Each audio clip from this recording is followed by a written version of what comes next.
Traveling once in a while feels so refreshing. I feel like my heart has become so much lighter. I was on a trip with a friend who had invited me along. My daily routine usually revolved around housework, living the same repetitive days without much change. This trip was a much-needed break. You need breaks like this every now and then, or else you'll feel like you're wasting away. It was good, right? Taking it easy for once. It was amazing, really. Invite me again sometime. That day marked the perfect end to an incredible trip. Chatting with my friend in the car, we reminisced about everything we had experienced. But the joy and warmth of those memories were soon shattered the moment I returned home. When I arrived, I immediately noticed something unusual. None of the lights in the house were on. Normally, at least one room would be lit, but this time, it was completely dark. Could they be asleep? I wondered aloud. But it was only 6 p.m. early evening, even in winter. My daughter, Chloe, and my husband, Ethan, were not the type to turn in so early. What's more, Ethan's car, which was usually parked near the front door, was missing. Judging by the snow piled up around the spot, it seemed like it hadn't been there since morning. Maybe they'd been out all day. But what about Chloe? I said, unlocking the front door and stepping into the house. The inside of the house was freezing. I rushed into the living room to turn on the heater and flip on the lights. That was when I saw curled up on the floor was a figure, completely naked and bald. Ah! I screamed instinctively. Looking closer, I realized it was Chloe. She was clutching my infant grandchild, trembling and crying near one of the chairs in the living room. Wait, is that you, Chloe? What's going on? Why are you like this? Why isn't the heat on? I grabbed a blanket and wrapped it around her shivering body. Then I hurried to turn on the central heating and put some water on the stove. Where's Dad? How long have you been like this? I asked. Dad. He left with some strange woman. Before that, he shaved all my hair and stripped me naked. He said I needed to understand what it's like to feel like a child again. What? What does that even mean? I don't know. I was so shocked I couldn't move. I just sat here, frozen. I was so scared. I don't understand why he would do something like this. Just wait right here. Chloe seemed to feel a sense of relief now that I was home, and she broke down into tears, crying uncontrollably. Watching her in that state, I felt a wave of fury and heartbreak. Ethan had done this. I couldn't forgive him. I immediately called his smartphone, and he picked up after just a few rings. Hello, where are you right now?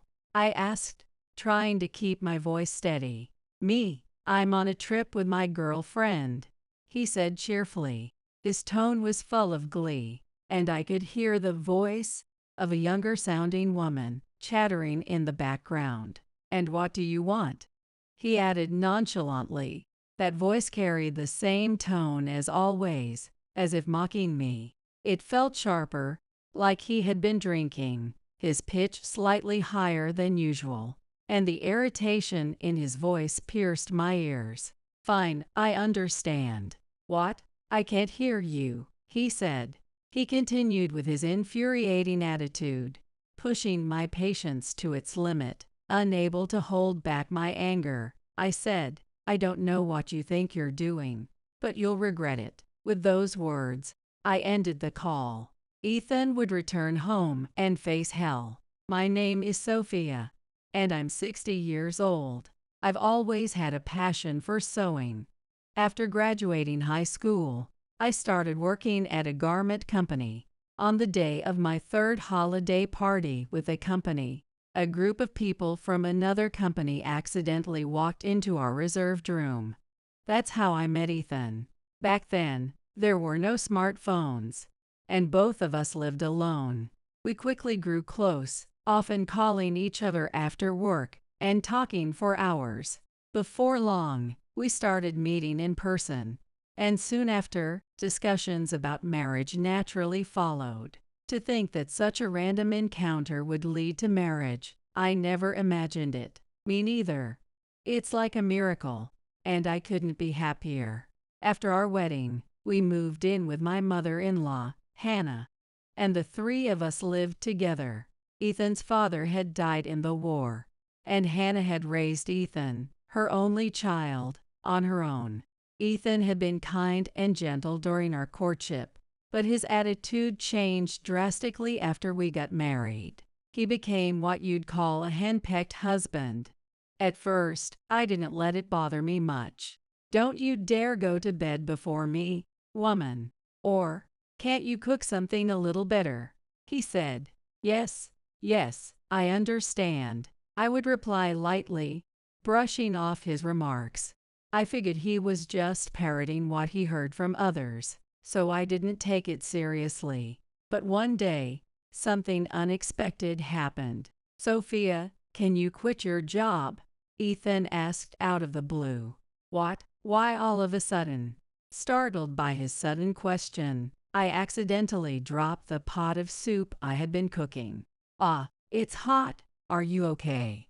"Yes, I'm fine. But what's this about?" "Listen, my coworkers' wives have all started quitting their jobs to become housewives because their husbands make enough to support them. If this keeps up, I'll be left behind. So I think it's time for you to quit your job and become a housewife too." That seemed to be his reasoning. As I cleaned up the spilled soup, I couldn't help but shake my head in disbelief at Ethan's reasoning. Holding the pot lightly, I resisted his demand. "Listen, don't you think it's ridiculous to ask me to quit my job over something like this? I work because I want to, not because I have to. I enjoy what I do, and I'd like to keep doing it.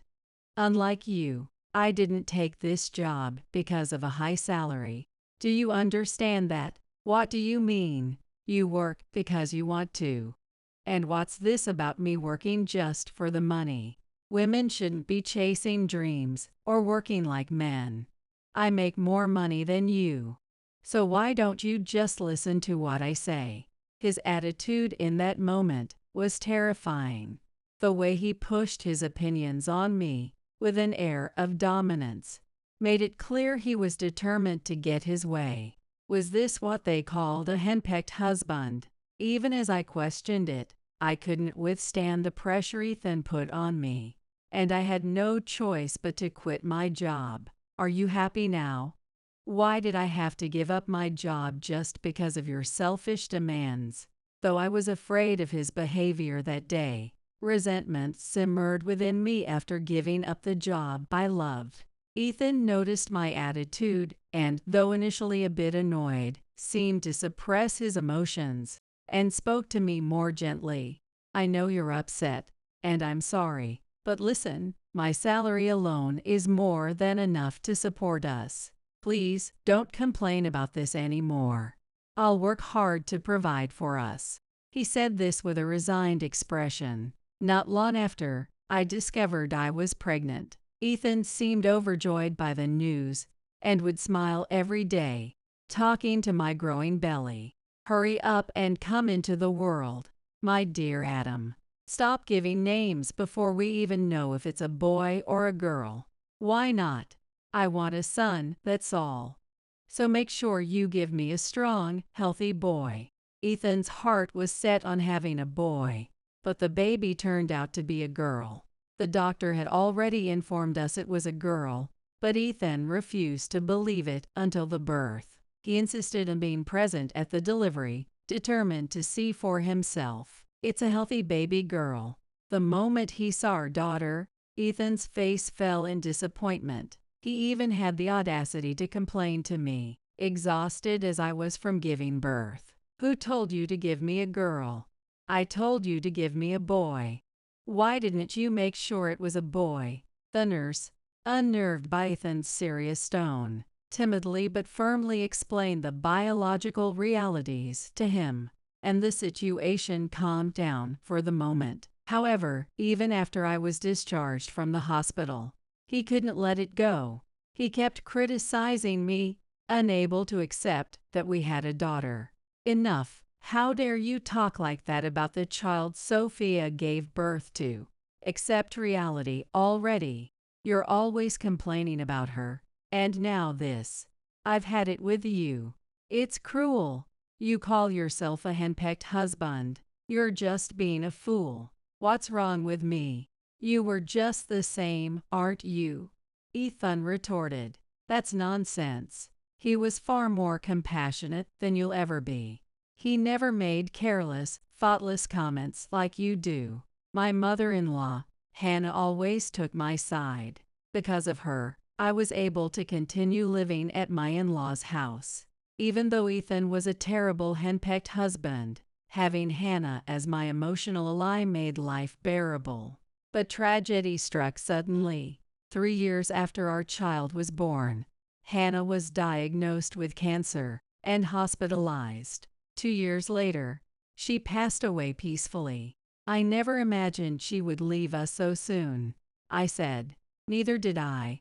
I can't believe Mom is gone, Ethan replied. After her passing, Ethan's behavior began to change. The extreme prejudice he had displayed before gradually faded, and our family started to enjoy a more peaceful life. When Chloe graduated from high school and was preparing to enter college, Ethan suddenly reverted to his old ways with a comment that shocked us. Hey, you don't need to have dreams. Women are meant to serve men, just like you Mom did. A proper woman should be a housewife. Instead of wasting time on college, you should focus on working and saving money so you can become one. Why would you say that? You've been paying for my piano lessons all these years, and I want to pursue my dream of becoming a professional pianist. Why would you try to crush my dream like that? You have no right to decide my life for me. She poured out her anger and disappointment, her voice trembling, before breaking down in tears. How could you say something like that to her? It's bad enough you treated me that way, but saying such things to your own child, what's wrong with you? Because that's how women are meant to be, he insisted. Stop spouting such nonsense. What century are you living in? Apologize to her. Shut up, Ethan said stubbornly. For reasons I couldn't understand, he refused to listen to either Chloe or me, adamantly opposing her going to college. But I overrode his objections and used my own savings to pay for Chloe's tuition. You'll need to figure things out on your own with part-time work from now on, I told her as I sent her off to college. Ethan didn't even come to see her off. Our relationship had become strained, almost severed, but Chloe moved forward, attending college, and eventually meeting a boyfriend there. Not long after, she announced her engagement. Chloe confided in me about her decision to marry, but hesitated to tell Ethan. Still, I felt it was my responsibility to inform him. So, Chloe's getting married, huh? He said with a faint smile. Despite the things he had said when she was born, his disdain for having a daughter, and his stubborn refusal to let her attend college, Ethan still loved Chloe in his own way. I could see that he was happy about her marriage, though I didn't realize at the time that his smile carried a deeper meaning. Oblivious to this, I texted Chloe, "Dad seems fine with your decision to go to college now. Come home and introduce Jack properly." A few days later, Chloe and her fiancé, Jack, visited us. "Nice to meet you. My name is Jack, and I'm marrying Chloe," he said with a polite bow. At first glance, Jack seemed like a fine young man. He had a clean and tidy appearance, a well-structured face, and carried himself with confidence. He was what people today might call handsome. However, contrary to my hopes at the time, a shocking truth was hidden between Ethan and Jack. After the family meeting and their wedding, Chloe and Jack, in a gesture of thoughtfulness, decided to live with us. With her marriage, Chloe gave up on becoming a professional pianist. Since she had obtained a teaching license, she became a music teacher at an elementary school. Ethan, for his part, seemed thrilled to have a son-in-law, even if only by marriage. He started drinking with Jack often and even began supporting Jack's dreams, despite Jack being part of a struggling band. A man should always chase his dreams. Guys like you who keep at it steadily are admirable.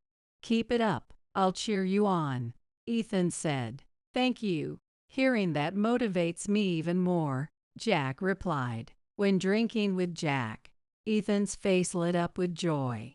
It was as though he had been longing for male companionship in a household that had always been full of women. Ethan's happiness was evident, as if his demeanor was entirely transformed.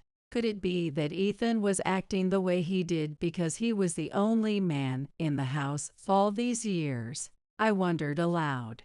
Maybe, Chloe said, but I still haven't forgiven Dad for what he said back then. We spent many nights like this, watching Ethan and Jack drink together while we shared our own drinks. However, one day, a fight erupted between Ethan and Jack. When are you planning to have kids? Ethan asked. You must be joking. I don't like kids, so I'm absolutely not having any. Raising kids is out of the question for me, Jack replied. What? Are you serious? Does Chloe agree to this? Yes, she does. Don't give me that nonsense. I don't care about your excuses, just hurry up and give me a grandchild. No way. I told you I'm not having kids. Their argument escalated, neither side backing down. But Chloe stepped in, silencing them in an instant. This was something Jack and I agreed on before getting married. It's not for you to decide, Dad. As they had promised, Chloe and Jack didn't have any children. However, when Chloe turned 28, she suddenly made an unexpected announcement. I think I'm pregnant, she told us. What? How? I made sure we used protection. How could this happen? You've got to be kidding me. Get rid of it. I'm not okay with this, Jack said in shock. But, Chloe began, if you decide to have it, then we're getting a divorce. That's what we agreed on when we got married, didn't we? Are you serious, Jack? Ethan demanded. Yes, I am. Do you have a problem with that? If that's the case, then get out of this house right now. I will accept Chloe's child and make sure she has it. If you refuse to be a part of this, then leave. Ethan's words carried an intensity that silenced Jack completely. Overwhelmed by Ethan's determination, Jack packed his things and left the house. A few days later, Jack returned with divorce papers in hand. So you're really going through with the divorce? I said. Of course. Just imagining having a child is unbearable to me. Do you even understand how I feel? No, I don't, I replied coldly. And so the divorce was finalized with surprising ease. But what followed this incident was far worse than anything we had ever imagined. 10 months after the divorce, Chloe returned home with her newborn baby, having successfully given birth. However, Ethan greeted her with a furious glare. Why is it a girl again? Couldn't it have been a boy? He snapped. Are you seriously going to put that kind of pressure on Chloe? When will you stop with this nonsense? I interjected. Shut up. You have no right to butt in. This is Chloe's problem. Damn it. Why does it have to be a girl? Shouting, Ethan punched the wall in front of him and stormed out of the house. Why is Dad so obsessed with having a boy? Chloe asked, her voice trembling. Maybe, I replied. He's always wanted to raise a son who could chase dreams the way he wanted to but couldn't. Dad had dreams. Yes, the same as Jack. He wanted to be a singer but gave up along the way and ended up working a regular job. He told me once. Hearing about Ethan's unexpected past, Chloe seemed to understand. That makes sense. No wonder he was so fond of Jack. For a while, Ethan didn't come back home. I couldn't help but wonder where he was and what he was doing. Just as we began to worry about his safety, Ethan finally returned. "I'm back," he said. "Where have you been? Do you know how worried we've been? And now you just waltz in as if nothing happened," I said, frustrated. "I'm sorry. I needed to cool off and think things through. I get it now, it's not anyone's fault that a girl was born. I needed time to face my feelings and accept it." Well, if that's the case, fine. But something about Ethan's tone didn't sit right with me. His words didn't feel genuine, and I couldn't shake the sense of unease they left behind. A few days later, I was invited by a friend to join a trip. Though I agreed, I couldn't help but feel uneasy about leaving Chloe alone with Ethan. Ever since Ethan returned, the way he looked at us had grown unusually cold, almost chilling. "Chloe, if you ever feel unsafe around Dad, go stay at Grandma's house. Grandpa and Grandma will be happy to have you. And it's better than staying here if you're worried," I advised her before leaving. But tragedy struck while I was away. "Hey, what are you planning to do with that baby? She's just a girl. You could still get rid of her now," Ethan said coldly to Chloe. On the first day after I left, Ethan was quiet, but by the third day, he suddenly changed his attitude and began treating Chloe harshly. "Get rid of her? That's impossible," Chloe protested. "There are children's facilities, aren't there? Just leave her at the doorstep of one of those." Ethan's eyes were disturbingly serious. Frightened by his intense gaze, Chloe tried to escape but was caught by Ethan, who locked her in a room. A few days later, noise erupted in the living room, breaking the eerie silence. Chloe heard a man's voice that wasn't Ethan's, echoing through the house. As she strained to listen, the door to her room suddenly opened. Standing there was Jack. "Long time no see. I'll help you get rid of the kid. Let's go." "What are you talking about? Are you insane?" Chloe cried. "I'm not crazy. You've always known I hate kids. You broke our agreement. Remember, the child isn't just my responsibility, it's ours. Enough with the excuses. Get to the living room now."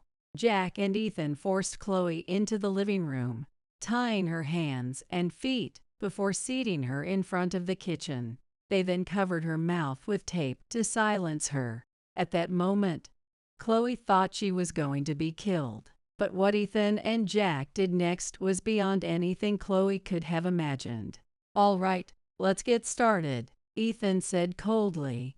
He took a pair of scissors and began cutting Chloe's clothes, leaving her completely exposed. While Jack held her down, Ethan shaved off all her body hair, including her eyebrows and her hair. Once he was done, they released her restraints. "How does it feel?" "Like a newborn baby without any hair," Ethan sneered. "Maybe if you looked like this, you'd understand how inconvenient having a baby is. Think about it. Reflect on it, and then go get rid of that kid. What are you even thinking?" Overwhelmed by the physical and emotional assault from two grown men, Chloe felt utterly powerless. The wounds they inflicted ran deep. To her, the two men in front of her looked like demons, unable to resist or fight back. She collapsed into tears on the spot. "That's why I hate women. They think crying solves everything," Ethan scoffed. "Exactly. But honestly, I kind of like weak, helpless women," Jack added mockingly. As they laughed and talked, a young woman's voice came from the front door. "Hey, Ethan, are you done yet? We need to leave soon, or we'll miss our flight," the voice called. The voice belonged to someone younger than Chloe. Hearing it, Ethan's face relaxed, and a disgusting smirk spread across his face as he walked toward the door. "Well, there you have it. Ethan's heading out on a trip with his girlfriend. Jack sneered before leaving the room with a thud. Chloe was left in shock, unable to move. She remained in the living room, crying and holding her baby, frozen in place until I returned from my trip that evening. "Chloe, what happened? Why are you like this? And why didn't you turn on the heater?" When I walked into the living room and saw Chloe huddled on the floor, trembling, I rushed to her side to help. She then told me everything Ethan and Jack had done. "Dad, he left with some woman I've never seen before. Before that, he stripped me and shaved all my hair. He said I needed to understand what it feels like to be a baby." What does that even mean?" "I don't know. After that, I couldn't do anything. I was too shocked to move. It was so cold, but I couldn't leave this room. I was so shocked. I don't understand why they would do something like that." Rage boiled up inside me. I couldn't believe Ethan had done something so horrifying to Chloe. Grabbing my smartphone, I immediately called Ethan to confront him. "Where are you right now?" I demanded. Me? I'm on a trip with my girlfriend." "Why?" he replied casually. Chloe's story was confirmed. Over the phone, I could hear a young woman's voice in the background. She sounded carefree and significantly younger than Chloe. Ethan's voice was cheerful, likely drunk, and filled with laughter. "All right, I understand now," I said, barely containing my fury. What are you talking about? I can't hear you," Ethan said, sounding distracted. Clearly, he wasn't even trying to listen. He was too preoccupied with his new girlfriend and his drunken fun. I was even more enraged by Ethan's dismissive attitude, and gave him my final words. "I don't know what you think you're doing, but you're going to regret it." Without waiting for his response, I hung up the call, still seething, and pulled Chloe into a tight embrace. "This is unforgivable. I'll fight him. I'll make him pay for this, I promise," I said, holding her firmly. Hearing my determination, Chloe looked me in the eyes and nodded, finding comfort in my words. "I want revenge too. Jack was there with him. They're in this together, and I'll never forgive either of them." That moment sealed our resolve. Chloe and I decided to seek justice and started planning how to punish Ethan and Jack for their actions. "For now, I'm so glad I set this up," I said, taking down the surveillance camera I had installed above the cupboard. "A surveillance camera? When did you put that there?" Chloe asked, surprised. "After Ethan started saying strange things to you. I've been wary of him ever since. With you being on vacation and spending more time alone with Dad, I thought it was better to have something in place just in case." Ever since Ethan had returned from being missing, I had been on high alert. His behavior toward me had been terrible in the past, but his treatment of Chloe had been even worse. "This will be our evidence. Let's take a look at the footage," I said, pulling out my smartphone in front of Chloe. As we watched the recordings, Ethan and Jack's conversation came into clear focus. "Jack, you're great at picking up beautiful women. I'm really looking forward to this trip," Ethan said. "Enjoy yourself. While you're gone, I'll take care of the baby situation. First, though, I need to give Chloe some punishment to set things in motion," Jack replied. The conversation was appalling. The two of them had been plotting to force Chloe to abandon her child willingly. As we continued to watch, the footage revealed that while Ethan had been missing, he had been staying at Jack's apartment. It was there that they had laid out their plans, something they openly discussed in the recording. "This is disgusting. What do they even have against this baby? It's unforgivable," Chloe said, her voice trembling with anger. "Ethan's always had a prejudice against women, and now it's even worse." "It's infuriating," I agreed, my anger only growing. I recalled the part of the recording where Jack had said he would ensure the baby was abandoned while Ethan was away on his trip. Jack might come here, I speculated aloud. As expected, Jack did show up at the house, trying to coerce Chloe into abandoning her baby. "Sophia, it's been a while," Jack greeted me with feigned politeness. "How dare you show your face here after leaving all that evidence behind? I could report you to the police right now," I said coldly. "What are you talking about?" Jack asked, feigning ignorance. "Chloe has told me everything, and I have footage from the surveillance camera that captured everything you and Ethan did to her. You might want to start telling the truth now," I said firmly. I played the damning footage for Jack, who was visibly shaken and at a loss for words. I didn't," he stammered, "even without the camera footage. How dare you come to this house after everything you did to Chloe? What were you thinking?" "I wanted to get back together with Chloe." "Get back together? After doing all that? You think you could?" "I thought if I just forced her into the apartment, maybe I could make it work." "That's kidnapping." "When you shaved my hair and restrained me, do you have any idea how terrified I was? You want to get back together after putting me through that? Are you out of your mind?" As Chloe spoke, she walked over from the hallway, holding her smartphone toward us. "Wait, you didn't record all this, did you?" "I recorded everything. Given you're a criminal, it's only natural to be cautious." "Then what was Ethan planning by going on that trip? And why does he have such a grudge against his grandchild?" "He hated having a daughter. He's been tolerating it since Chloe was born. He always said women are inferior, and he wanted to spend time with men who were more on his level. He said women should just be quiet and obey. That's why he begged me to take a young woman with me on the trip, to look after me while I traveled. He really hated you, Sophia.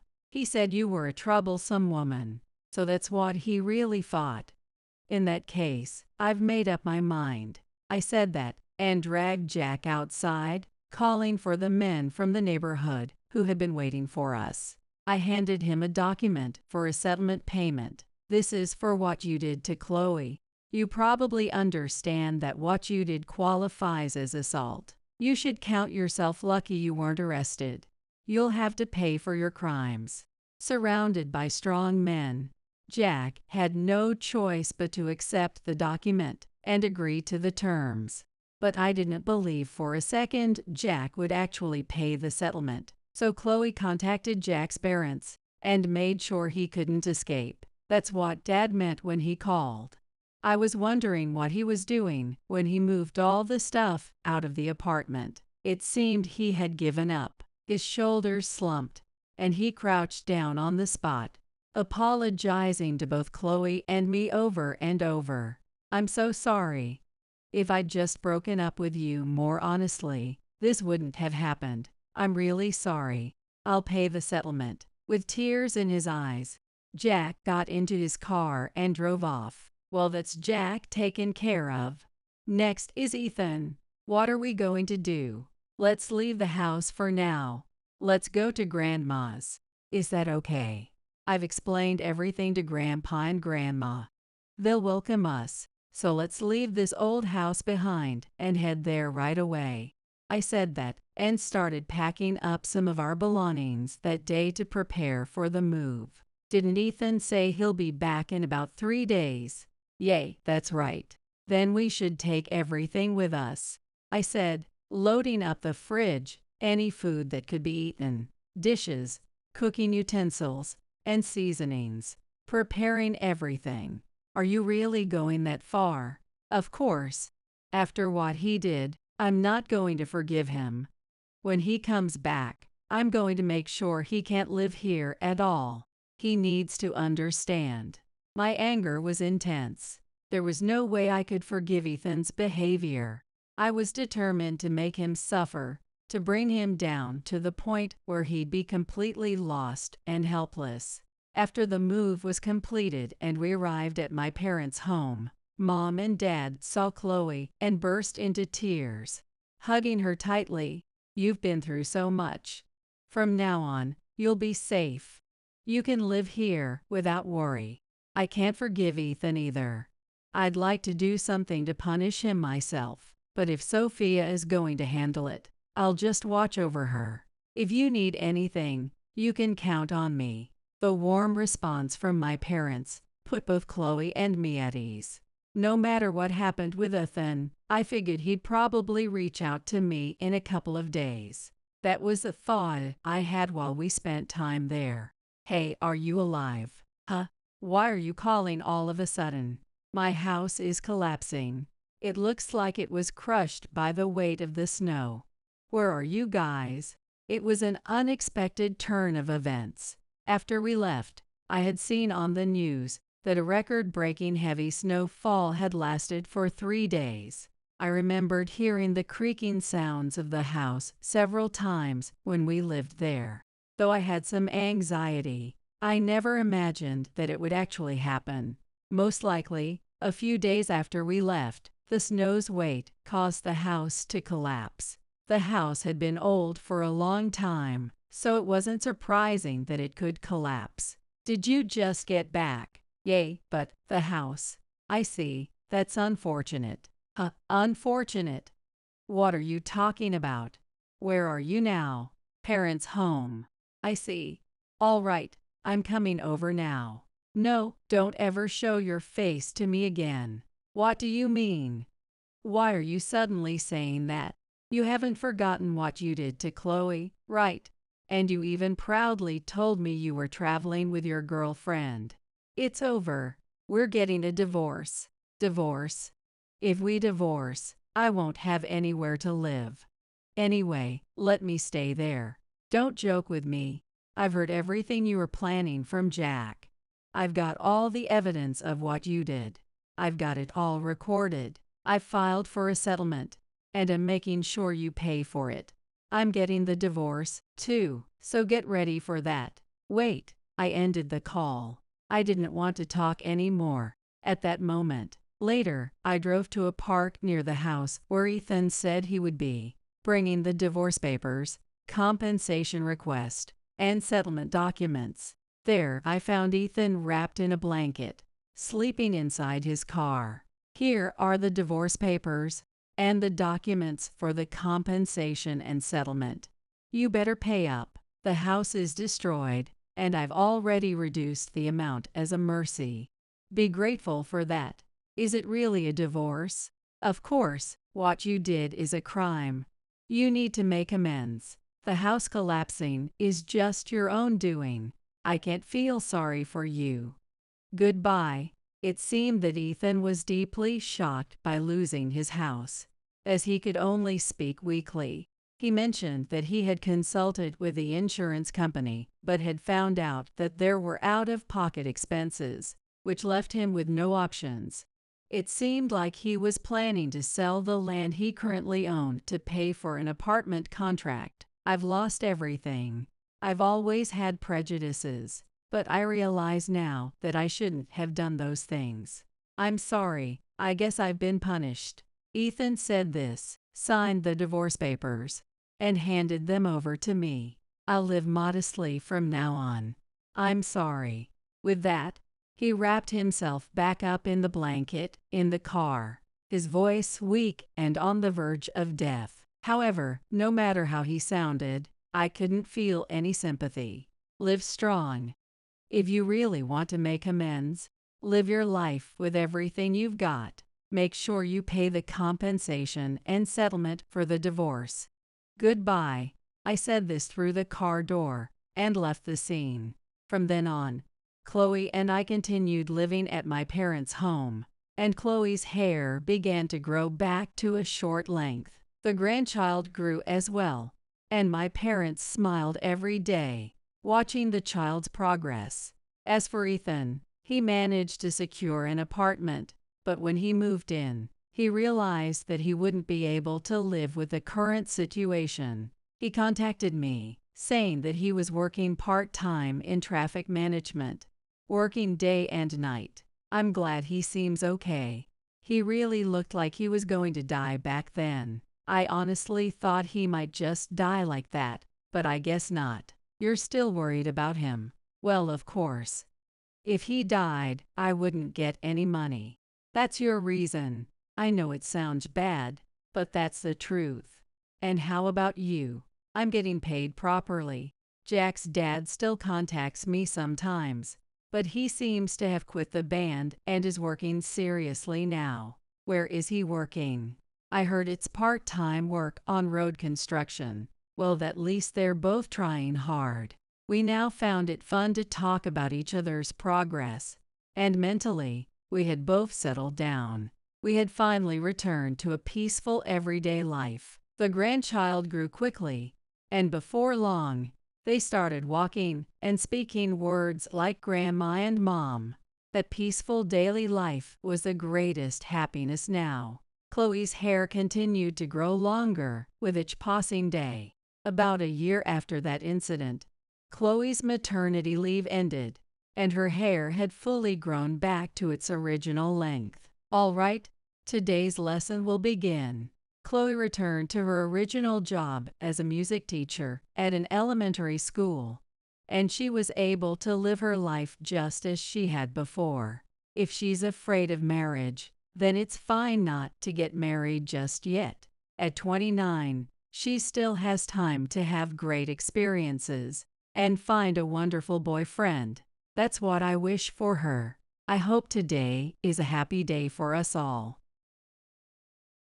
My fault? I barely managed to speak, merely echoing mother-in-law Aria's words. That's exactly what I mean. If it weren't for you, none of this would have happened. I do not acknowledge you as Noel's wife. You're not suitable. That's what I mean. Why? Why all of a sudden? Why say such things? It's a problem that you've lived this long without understanding such things. Realize it. It's true what they say, children from low-level single-parent homes often have issues. Seeing you has only reinforced that belief. My name is Sierra. I'm a 35-year-old office worker, living with my husband and elementary school-aged child, a family of 3. Since the beginning of my marriage, we've lived close to my husband Noel's family home. We maintained a good relationship while keeping a comfortable distance. The turning point in our relationship with father-in-law and Aria came a few years ago. They always cared for us, and we were grateful, but father-in-law passed away after a long illness. Aria's grief at losing father-in-law was painfully evident to me. At that time, considering Noel's commute, we planned to move, but seeing Aria's condition made leaving her alone worrisome. Noel and I discussed it many times. We decided to stay put until Aria's situation stabilized. That's when it started. Slowly but surely, Aria began to overstep our personal space. When father-in-law was alive, Aria never visited our home unnecessarily. She never came unannounced, not as far as I knew. But now, she suddenly started showing up without any notice. It began as a day or two, but recently she's at our house half the week. If only she gave prior notice, I could bear it, but entertaining Aria when she's so unpleasant is disheartening. Especially since she only brings unpleasant conversations. Sierra, you're always home late, aren't you? Are you that busy with work? Are you taking proper care of Noel? What exactly do you mean by proper care? Just what I said. Are you serving nutritious meals and looking after his health? Noel is the pillar of our family, my precious son. Sierra, you're not just serving him frozen meals and hot deli food because you're short on time, are you? She glanced at the freezer. Her demeanor suggested she might just open it. Well, not always, but sometimes, yes. Noel tells me not to overdo it, too. Really? But just because you discussed it with Noelle doesn't mean you can neglect proper meals. It's just laziness. You should be able to manage that, considering Noelle's health. What are your thoughts on this? Every time I tried to speak, Arya's tone grew harsher. I'm sorry, Arya. I try, but it's hard to find the time. That's just laziness. I've worked for many years. I understand the difficulties of working women. But despite that, I've overcome and provided healthy meals and maintained our household for my husband and Noelle. From my experience, not having time is just an excuse. Stop making excuses, Sierra. Show some responsibility as a homemaker in charge of your family's health. I can't rest easy otherwise.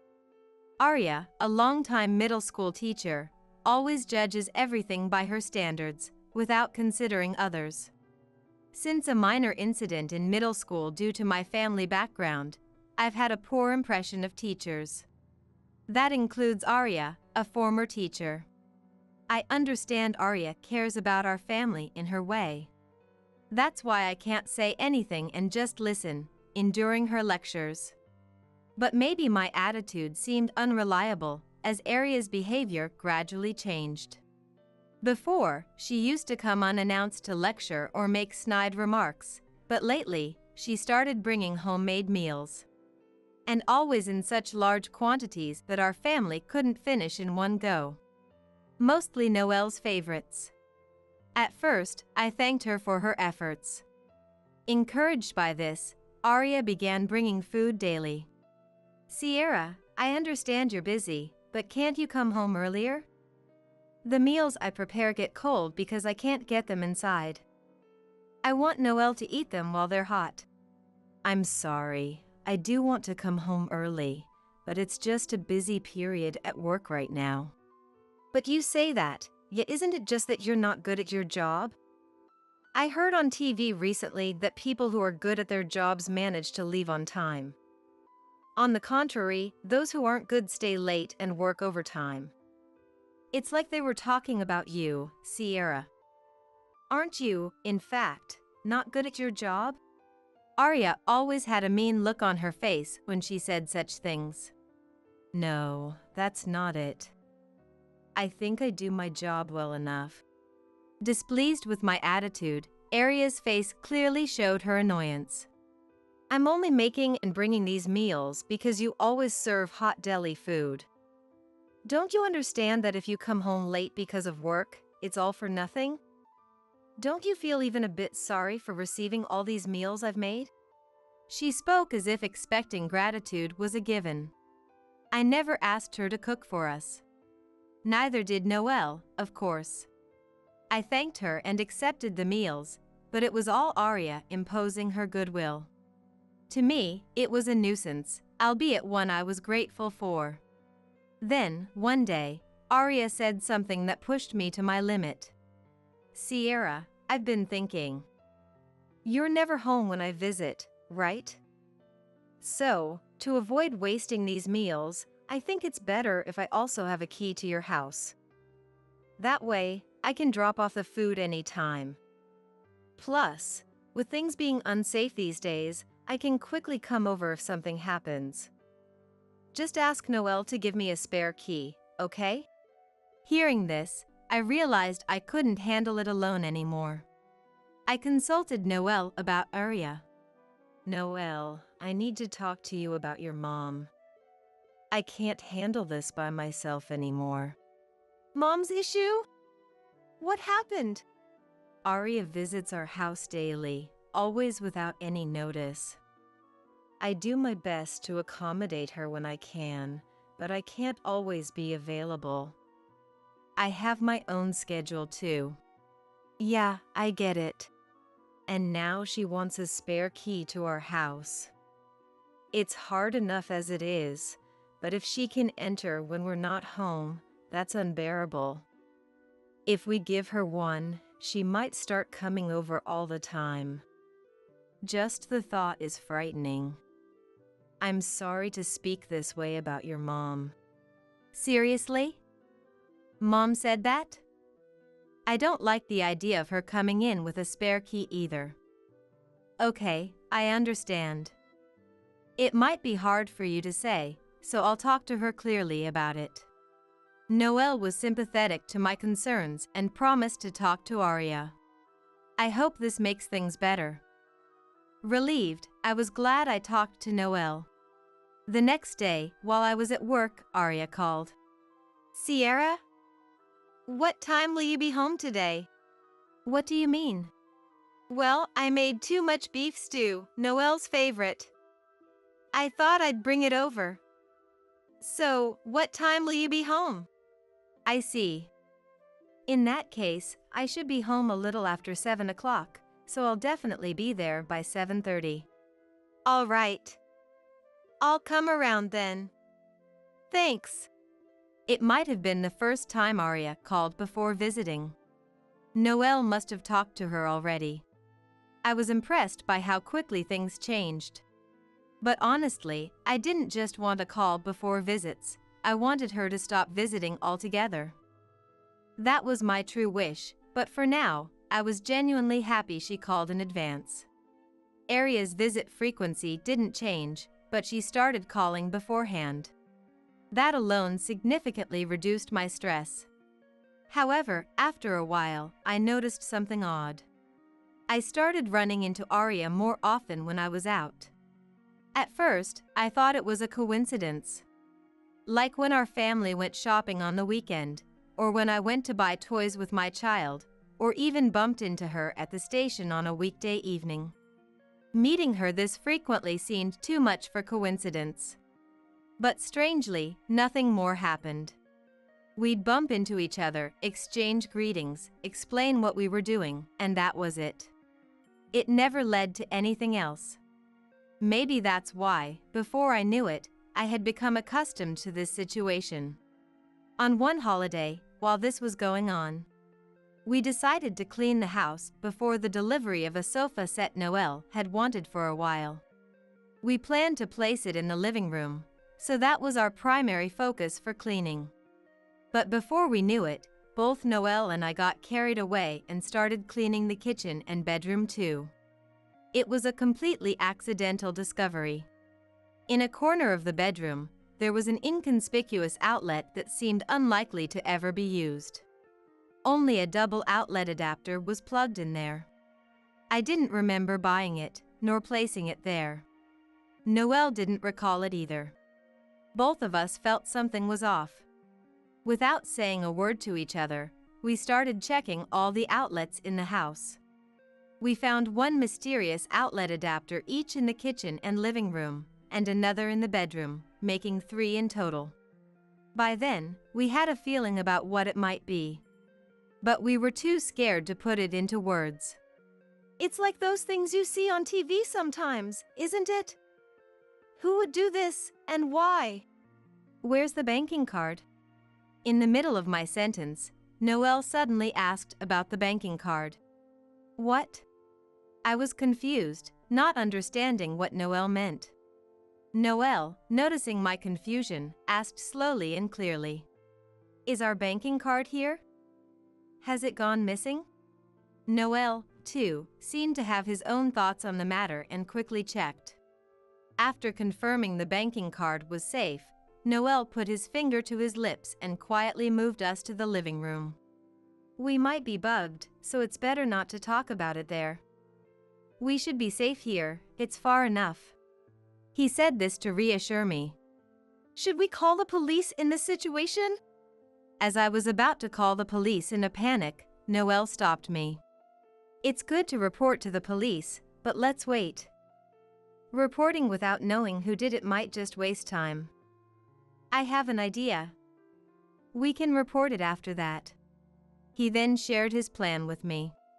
Honestly, upon hearing it, I wanted to report it immediately. But Noelle seemed to have a hunch. That night, we put the double outlet back in its original place. Wrapped in newspaper, with a fan blowing on it continuously. At 2 a.m., the front door quietly opened. A figure quietly entered and headed straight to the living room. Entering the living room, The figure picked up the double outlet, inspecting it closely. We captured all these actions on camera, and without any warning, turned on the living room lights. The figure panicked at the sudden light. I was momentarily stunned upon seeing the person, but it also felt expected. It was Arya. So, it was you. We need an explanation, Mom. Noelle spoke calmly, but there was an underlying anger. But Arya turned her anger towards me instead. Sierra, what is this all about? Even in this situation, she seemed not to understand her position. I just came to check on something, and now even Noelle is looking at me like that. What's going on? Don't play dumb. What were you checking by sneaking into our house in the middle of the night? What does it matter? More importantly, why are you two so angry with me? You still don't get it? This was all my husband's idea. We're the ones asking for an explanation, not you, Arya. If you have something to say, answer our questions first. Sierra's right. If you're going to play dumb, we'll call the police. Understand? Noelle spoke coldly, and Arya's attitude shifted as if she realized there was no other way. Reporting to the police? That's an overreaction. We're family, there's no need for such formalities. This is all a misunderstanding. So, let's not make a big deal out of it. A misunderstanding, you say? Then you'd better explain yourself clearly to clear it up, unless we are not convinced. Still claiming it's a misunderstanding at this point? There must be a good reason for it, right, Mom? Well, it's just, loneliness. I was lonely, so I did it. Lonely? So you were bugging us? And you expect us to accept that? All this time, Arya's unannounced visits and frequent encounters when we were out were because she had been eavesdropping and monitoring our movements. Unaware of this, I struggled with the invasion of my personal space by Arya and even blamed myself, thinking I had a problem for not being able to handle it well. I had pushed myself almost to my limit. But it was all because Arya had been eavesdropping. I felt a mix of relief that it wasn't my fault and anger towards Arya's actions, which made my tone and attitude towards her naturally harsher. Do you really think that reason is enough for us to be satisfied? What you're doing, Arya, is absolutely inexcusable. Don't you understand that? Sierra's right, Mom. We can't accept that reason, and we can't forgive what you've been doing. I hate to say it, but what you're doing is wrong. If things continue like this, we can't have a relationship like before. Wait, Noelle. I'm your parent. How can you say such terrible things to your own mother? You weren't like this before, were you? Arya's face was like that of a forlorn stray cat seeking pity from a passersby. But Noelle was even colder and more distant. Who's causing this, Mom? You won't admit your own actions, and your reasons are selfish. It's obviously wrong. Enough is enough. We're leaving here. Of course, we won't tell you where we're moving. Noelle, why? Arya, please stop. You've betrayed your own son. Don't you understand how he feels? It seemed the words from her son, Noelle, deeply shocked Arya. She was visibly shaken and flustered. All I wanted was to hear an apology from Arya, for her to admit her wrongdoing and then discuss what to do next. But as soon as I spoke to Arya, she glared at me with intense hostility. Quiet. You've been saying whatever you want. It's all because of you that I did this. If you hadn't been here, I wouldn't have had to do any of this. If only you hadn't married Noel. I couldn't comprehend the sudden outburst from Arya. My fault? My fault? I managed to speak, only echoing Arya's words. That's exactly what I mean. If it weren't for you, none of this would have happened. I do not acknowledge you as Noel's wife. You're not suitable. That's what I mean. Why? Why say such things so suddenly? It's a problem that you've lived this long without understanding such things. Realize it. It's true what they say, children from low-level single-parent homes often have issues. Seeing you has only reinforced that belief. Noel, finally catching up to the situation, hurriedly tried to stop Arya. Mom, what are you saying all of a sudden? Do you realize what you're saying? Yes, I understand perfectly. I thought you would feel constrained by marrying a woman from such a low-level family. That's why I was monitoring, to prevent any problems. It's all for your sake, Noel. We were baffled by Arya's sudden confession. Especially Noel, who seemed to be seeing this side of his mother for the first time. He was unsure how to react. My confusion was different from Noel's. I was perplexed by the words Arya had spoken to me. I had heard those words before. Why had Arya spoken them? That was my confusion. Eventually, I remembered something and asked Arya. Arya, I heard you were a middle school teacher. Is that true? My question, seemingly unrelated to the situation, caused an exaggerated reaction in Arya. And from her reaction, something clicked for me. If you are a middle school teacher, you must know many other teachers, right? There's a teacher I can't forget. Is she perhaps an acquaintance of yours? I mentioned a name. Upon hearing it, Arya became visibly shaken and stuttered. Why that name? I thought so. It's connected.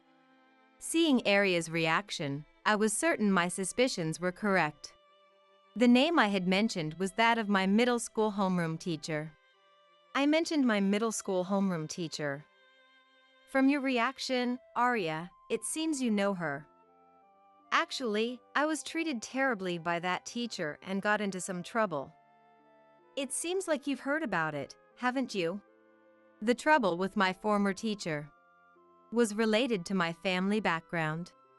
My parents divorced when I was in elementary school. I was taken in by my mom. I was told by my mom that the divorce was due to a personality clash, not because they hated each other. In fact, even after the divorce, my father and I kept in touch regularly. We even had family dinners together several times. Both my parents worked, but they had different life rhythms. There were many mismatches, so they decided it was better to live separately for both of their sakes. Even though they were divorced, I didn't really feel like they were. However, my former homeroom teacher didn't see it that way. She labeled me as a problem child because I came from a single-parent family. Children from low-level single-parent homes are often problematic. I was told that directly. No matter how much I tried to explain, she wouldn't listen. To make things worse, she had a troublesome way of managing the class. She believed in uniting the class by targeting one student. By making one student the scapegoat, the rest of the class would come together. She believed in this method, and I became the target. The reason was simple. I was raised in a single-parent family. Perhaps she thought it was okay to do anything to a problematic child like me. Of course, I couldn't accept such reasoning and resisted desperately. Because one of the reasons was my parents' divorce, I couldn't tell them about the treatment I received from the teacher. Resisting as a middle schooler wasn't easy. When I was cornered beyond my capacity, I finally opened up to my parents. I told them how the teacher was treating me. Fortunately, my parents acted quickly upon hearing my story. There was an immediate discussion with my parents and the teacher, and the issue was resolved. The teacher resigned as the class homeroom teacher and left the school unexpectedly in the middle of the year. The issue was resolved quickly after I confided in my parents, but I still remember it vividly. It was that significant of an event. That's why I reacted to Aria's words. If she was acquainted with such a former teacher, I could easily imagine what she had been told about me. But that didn't make me feel any sympathy for Aria. I understood too well what she thought of me now. It seems, Aria, you didn't hear the whole story from your acquaintance. If you had, you wouldn't have done such a thing. The whole story? What are you talking about? Yes, I was raised in a single-parent home with my mom. But you might not know that I was frequently in contact with my father. Indeed, my parents divorced due to personality differences, but there was another reason: their work. And, by the way, my father is a lawyer. Maybe I'm telling you for the first time, but I am a lawyer's daughter. Knowing that someone related to legal expertise is involved, you can understand what your actions mean, right? What? No, that's a lie! Who would believe that? My former teacher reacted the same way when I told her. You two are quite similar. I didn't hear anything. I haven't heard such a story, no. Of course, no one shares inconvenient truths with others. It's natural. Aria's attitude changed completely from her earlier confidence. No one could imagine being bugged by someone whose relative is a lawyer. It's obvious how dangerous that would be for oneself. If I tell my father about what you did, you understand what might happen, right? It could become a bigger issue than you think. Stop! Please don't say that. Please, I beg you, don't tell anyone about this. Please, I beg you. If that's the case, then answer our questions, okay? Yes, I'll answer. Please, I beg of you. So, you heard everything about me from that acquaintance? Yes, that's right. When I mentioned your name, they seemed to know and then. And they started telling you about it? Yes. I thought if I found a weakness, I could somehow get Noelle to divorce you. I see. That's clear now. I thought this was probably her true intention. From Aria's demeanor, it didn't seem like she had anything else to hide. At the same time, I was somewhat shocked to know she thought this way about me. Mom, I have no intention of leaving Sierra, just so you know. Noelle said to Aria in a firm tone. I don't understand what you dislike about Sierra or why you did this, and I don't want to know, but Sierra is an important wife and family member to me. Unfortunately, I think it's better if we don't meet anymore to protect my family. That's it. Yes. Aria could barely respond to Noelle's clear declaration of cutting ties, understandably overwhelmed by his decision. The next day, at Noelle's insistence, we reported the eavesdropping to my father and the police. We also sent a warning to the former teacher through my father. Surprisingly, the former teacher had no knowledge of Aria's actions. However, given that the teacher's remarks had led to this situation, we strongly demanded she never speak of it again. I can imagine how formidable my father must have been in his anger, but she must have been frightened enough of him. We even received a written pledge that she would never involve herself with us again. After ensuring all these matters were resolved, our family moved. We chose a location near Noelle's workplace, but didn't inform Aria at all. As a precaution, we blocked Aria's contact information. Not just me, but Noelle did the same. I heard from neighbors near the in-laws' house that Aria, who had been a long-time educator, had a good reputation.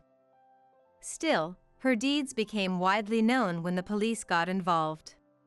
Rumors sparked more rumors, and Aria began to be viewed coldly by everyone in the neighborhood, eventually being left alone.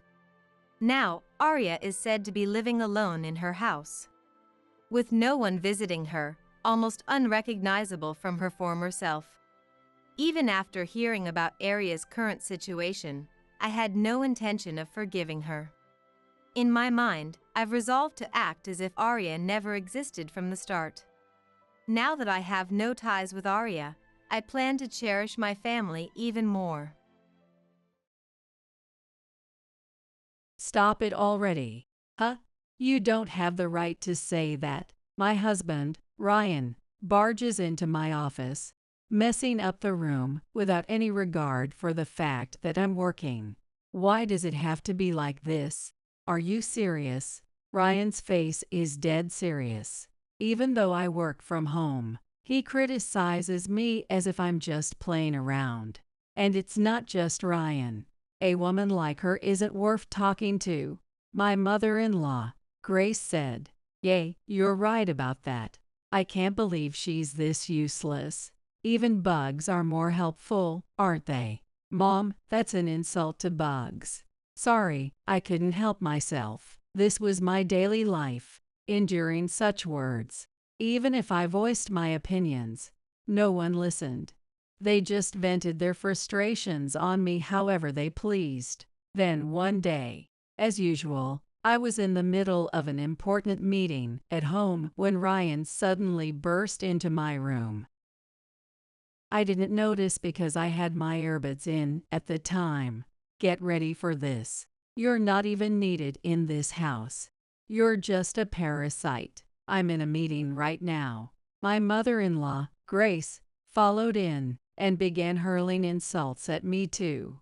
As I turned to mute the camera and mic on my PC, my colleagues yelled, "Run!" I quickly turned around. Ryan was holding a bucket over his head and dumped its contents on me. At that moment, time felt like it slowed down for the first time in my life. Suddenly, my whole body burned as if it were on fire. The bucket was filled with boiling water. Guess we need to disinfect you more. It's still not enough. I knew I had to escape, so I tried to head to the bathroom.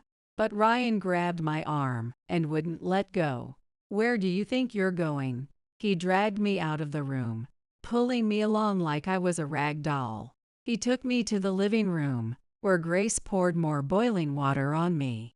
How is it? Did that disinfect you a little? Who knows? You're quite a big bug to deal with. Someone unemployed like you should get out of this house.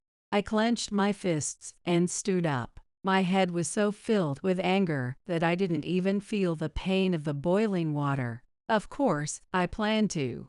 I told them that directly. Trash like you won't survive once you leave this house. At this moment, I flashed a sly smile. What are you laughing at? She's probably finally lost her mind, hasn't she? So I revealed my true self to the two of them. You're saying you're the CEO of a $20M company. Stop talking nonsense. She's definitely gone insane. Believe it or not. But the one who'll regret it is you. I had prepared for this moment in countless ways. I went back to my office and returned with divorce papers in hand. Here are the divorce papers.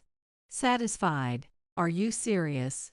You're the ones who said it first. Ignoring their shouting, I left the house. A month later, Ryan and Grace showed up. This, too, was part of my plan. My name is Olivia. I work at a company I started with friends back in college. I majored in economics at university, but we decided to try something fun and launched an e-commerce site. We sell a variety of products, similar to a major competitor. To avoid getting lost in the crowd, we decided to push a unique concept to the forefront. Jessica, what's up? Jessica is one of the founding members. I've got a great idea. What if we focus on selling leftover stock instead? Let's be bold. I've already gotten approval from the other members. When I looked at the product lineup Jessica showed me, it was indeed filled with items that seemed hard to sell. but they had good designs, affordable prices, and a certain charm. I felt we might have a chance. That does sound interesting, right? Shall we give it a try? Let's do it. At the time, we treated this as just a fun project to work on until graduation. Some of the members had already secured full-time jobs. However, our e-commerce site began gaining attention on social media, and before we knew it, it was generating substantial profits. Since I hadn't secured a job elsewhere, I decided to continue running the business. By the way, Jessica, what are you going to do? I'm going to help Olivia. I don't have anything else I want to pursue. Then let's work hard together. Also, there's something I'd like to ask you. Her request took me by surprise. No, I can't do that. Wouldn't Jessica be better suited for it? Everyone else thinks you're the right choice, too. Again, making decisions without me. Sorry. So what do you think? I hesitated, but I was happy they trusted me so much. All right, but in exchange, Jessica, you'll have to work even harder as my partner. When I told my parents I would skip traditional employment and continue as the CEO, they didn't object and gave me their support. The business continued to grow steadily, and by the time I was 27, we took the company public. It was around that time that I met my husband, Ryan. The meeting took place at a small boutique I frequented. He was the owner of the shop, which had been passed down through generations. You're as lovely as ever. Thank you as always. Take your time browsing. I will. The shop's cozy atmosphere, along with its mix of domestic and imported products, appealed greatly to me. I began visiting regularly, and as I did, we started having more conversations. Apparently, Ryan used to work in an office. However, after his father passed away, the future of the shop was uncertain. Weren't you anxious about taking it over? Of course I was, but I grew up here, and with my mom's bad back, there was no one else to do it. I see. That said, business has been tough. Then Ryan shared something surprising. It's a boring story, but when I was taking over the shop, a so-called friend almost scammed me. Really, that's terrible. Yeah, he was the president of a real estate agency. If I'd gone along with him, I'd have lost the shop. Though he laughed while recounting it, I could sense the hardship he'd endured. Maybe that's part of the reason why I get this sense of disgust when I hear the word CEO. I'm a CEO myself, but maybe it's better not to mention that. By the way, Olivia, what kind of work do you do? Well, I guess I'm an engineer. Wow, that's impressive. It wasn't entirely a lie. In fact, I had helped my friends when setting up the e-commerce site and had gained some knowledge from it. At this point, there was no turning back. I kept visiting the shop and bought various items, hoping to contribute even a little. About 6 months after I started frequenting the store, Ryan invited me to hang out. Thanks to the many conversations we'd had, we already had a good relationship. I couldn't respond with an immediate yes. It wasn't because I didn't want to go. I understood that Ryan was serious. Is it a no? Seeing his slightly disappointed expression, I blurted out, I'll go. I didn't quite understand my actions at that moment. After a few dates, Ryan confessed his feelings to me. It was then that I fully realized I liked him too. 6 months later, I accepted his proposal and was invited to visit his in-laws' house. I'm really nervous. You'll be fine. My mom's kind. I just hope they accept me. As we exchanged these words, we arrived at the in-laws' house. Welcome. You must be Olivia, the one Ryan has been talking about. Yes, that's me. The conversation proceeded pleasantly. So, Olivia, what are your thoughts on living together? Living together? I don't particularly mind.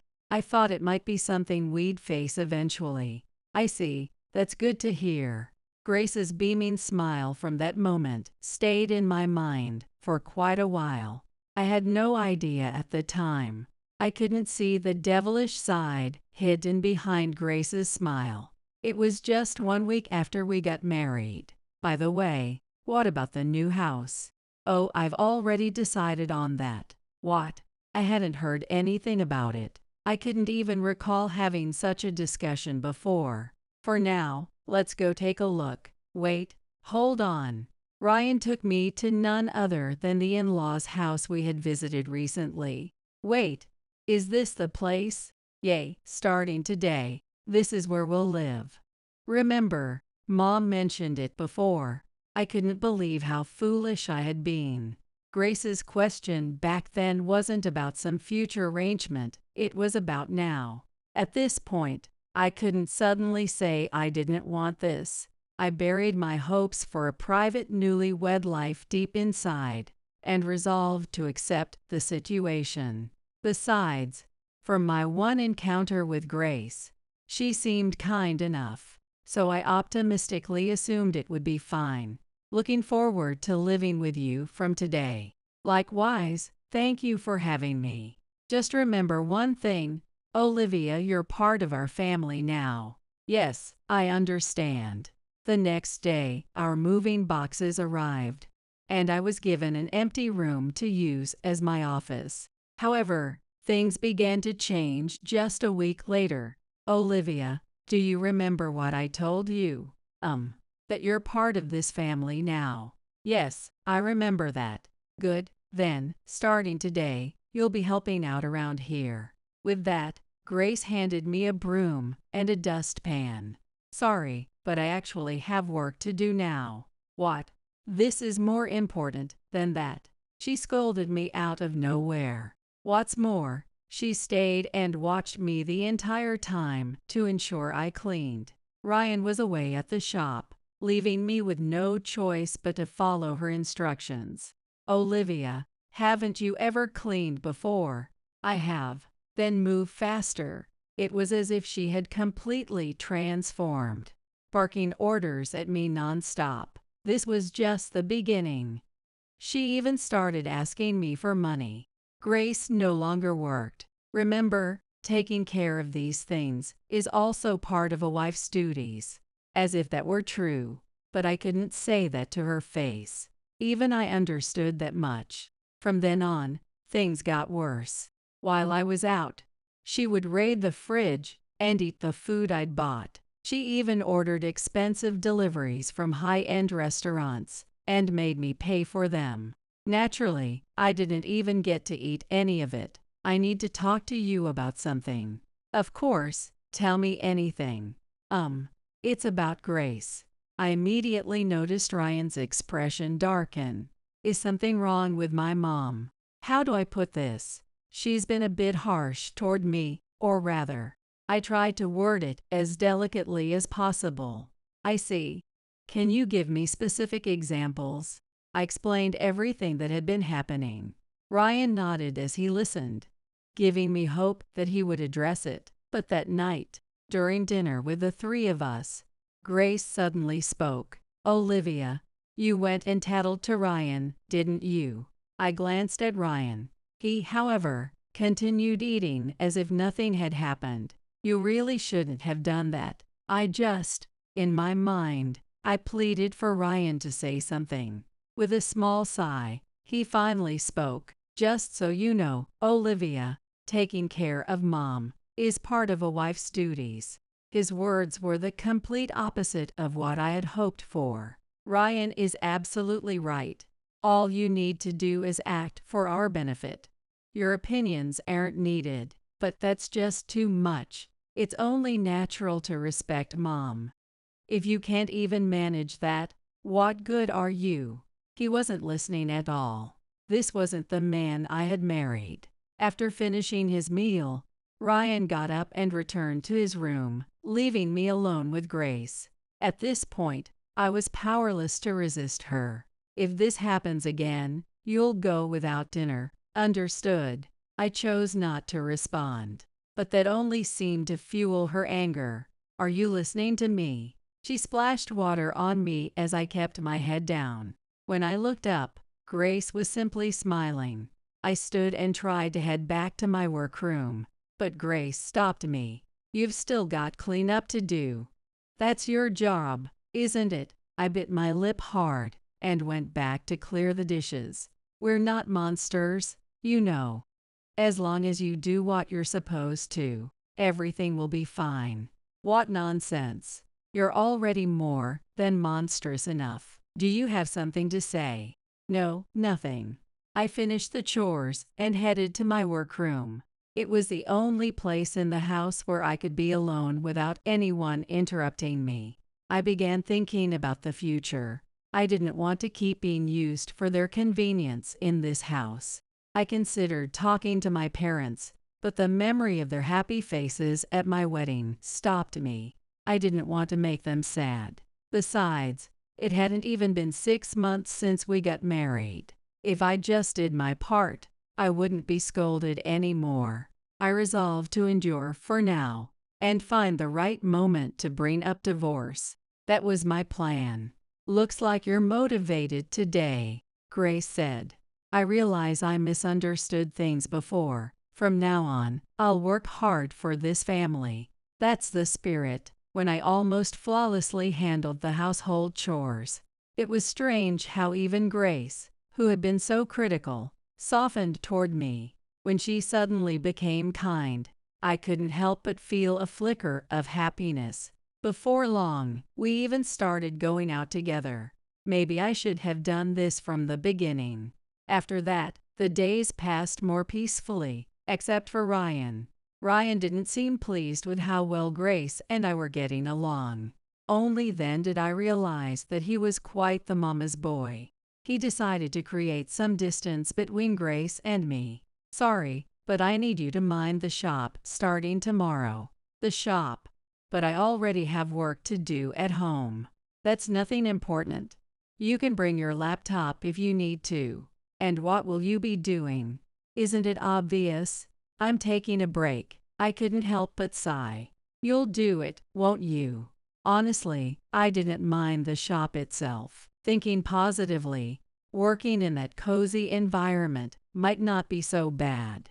Fine, but I can't do it every day. Sure, the shop is closed on Thursdays, so just handle it Monday through Wednesday. I agreed and started working at the shop. However, no customers came at all. There were even days when I stayed at the shop from morning to evening without seeing a single person. That's when I decided to try listing items on an online store. I also used social media to spread the word. Slowly but surely, sales began to increase. Sales have been going up lately, haven't they? Seems that way. Guess that proves I've got great taste, huh? Maybe so. Most of the items in the shop were sourced by Ryan. I had to admit that he had a good eye for products. However, products don't sell themselves. In reality, it was my efforts that made the difference. But I chose to keep that fact to myself. I figured he wouldn't acknowledge it anyway. Emboldened by his delusion, Ryan started to act even more recklessly. Hey, what's that? Oh, this? I wanted it for a long time, so I bought it. Cool, right? Ryan had purchased a luxury car without consulting me at all. You didn't even talk to me about it. As we argued, Grace returned from shopping and walked in on us. What are you two doing here?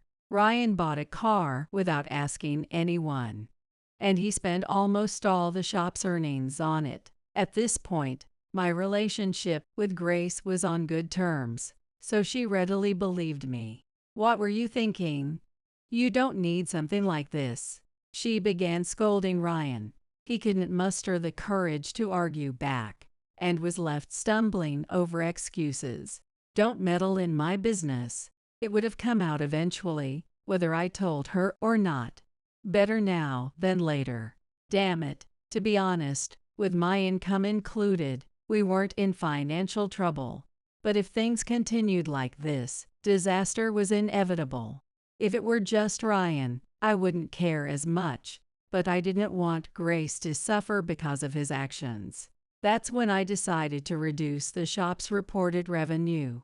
If there wasn't money available, Ryan couldn't squander it. The plan worked. Since I had been in charge of managing the online store's sales and bookkeeping, Ryan had no way of knowing the actual figures, except for what I reported to him. So, how's the revenue this month looking? It seemed Ryan hadn't learned his lesson. This month's earnings are about this much. That's it? Isn't that kind of low? That's the tricky part about business, isn't it? Yeah, I guess so.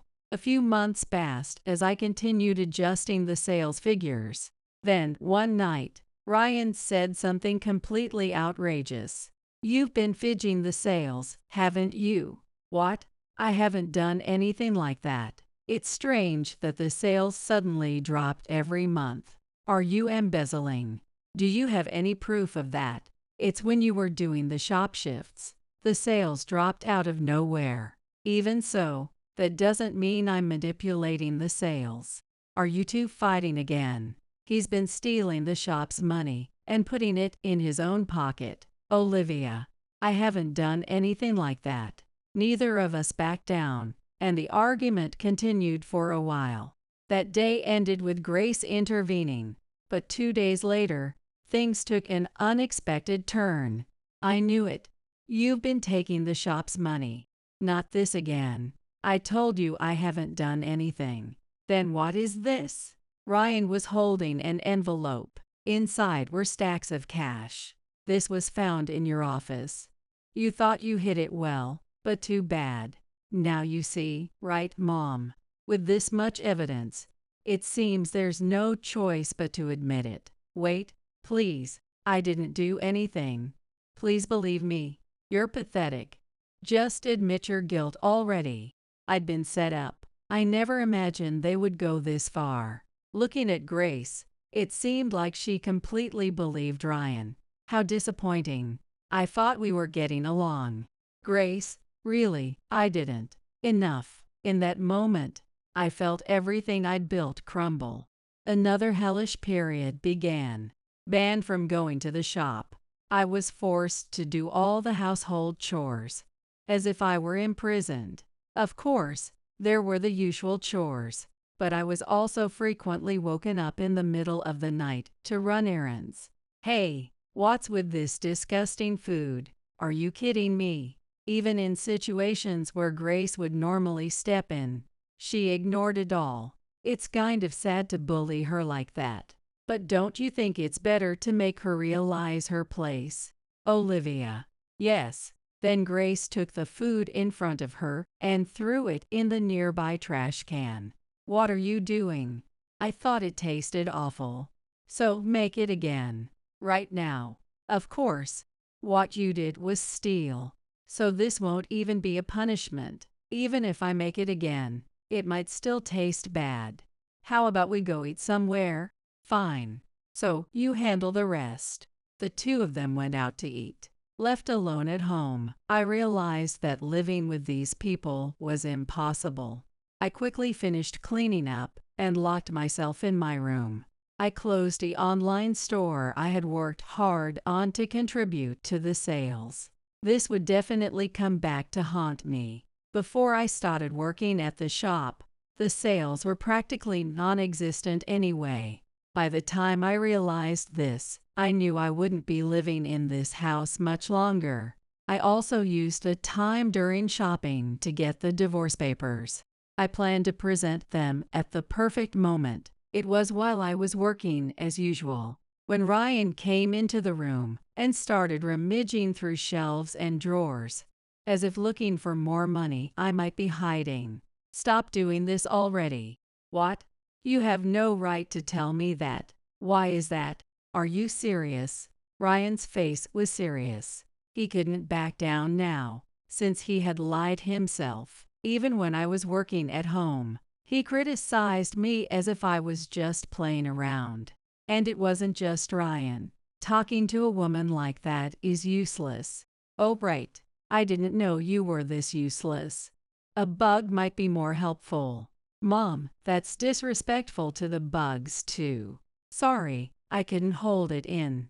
Every day felt like I was enduring that kind of treatment. Even when I voiced my opinions, they wouldn't listen and would just throw their frustrations at me however they wanted. One day, as I was having an important meeting at home as usual, Ryan suddenly entered the room.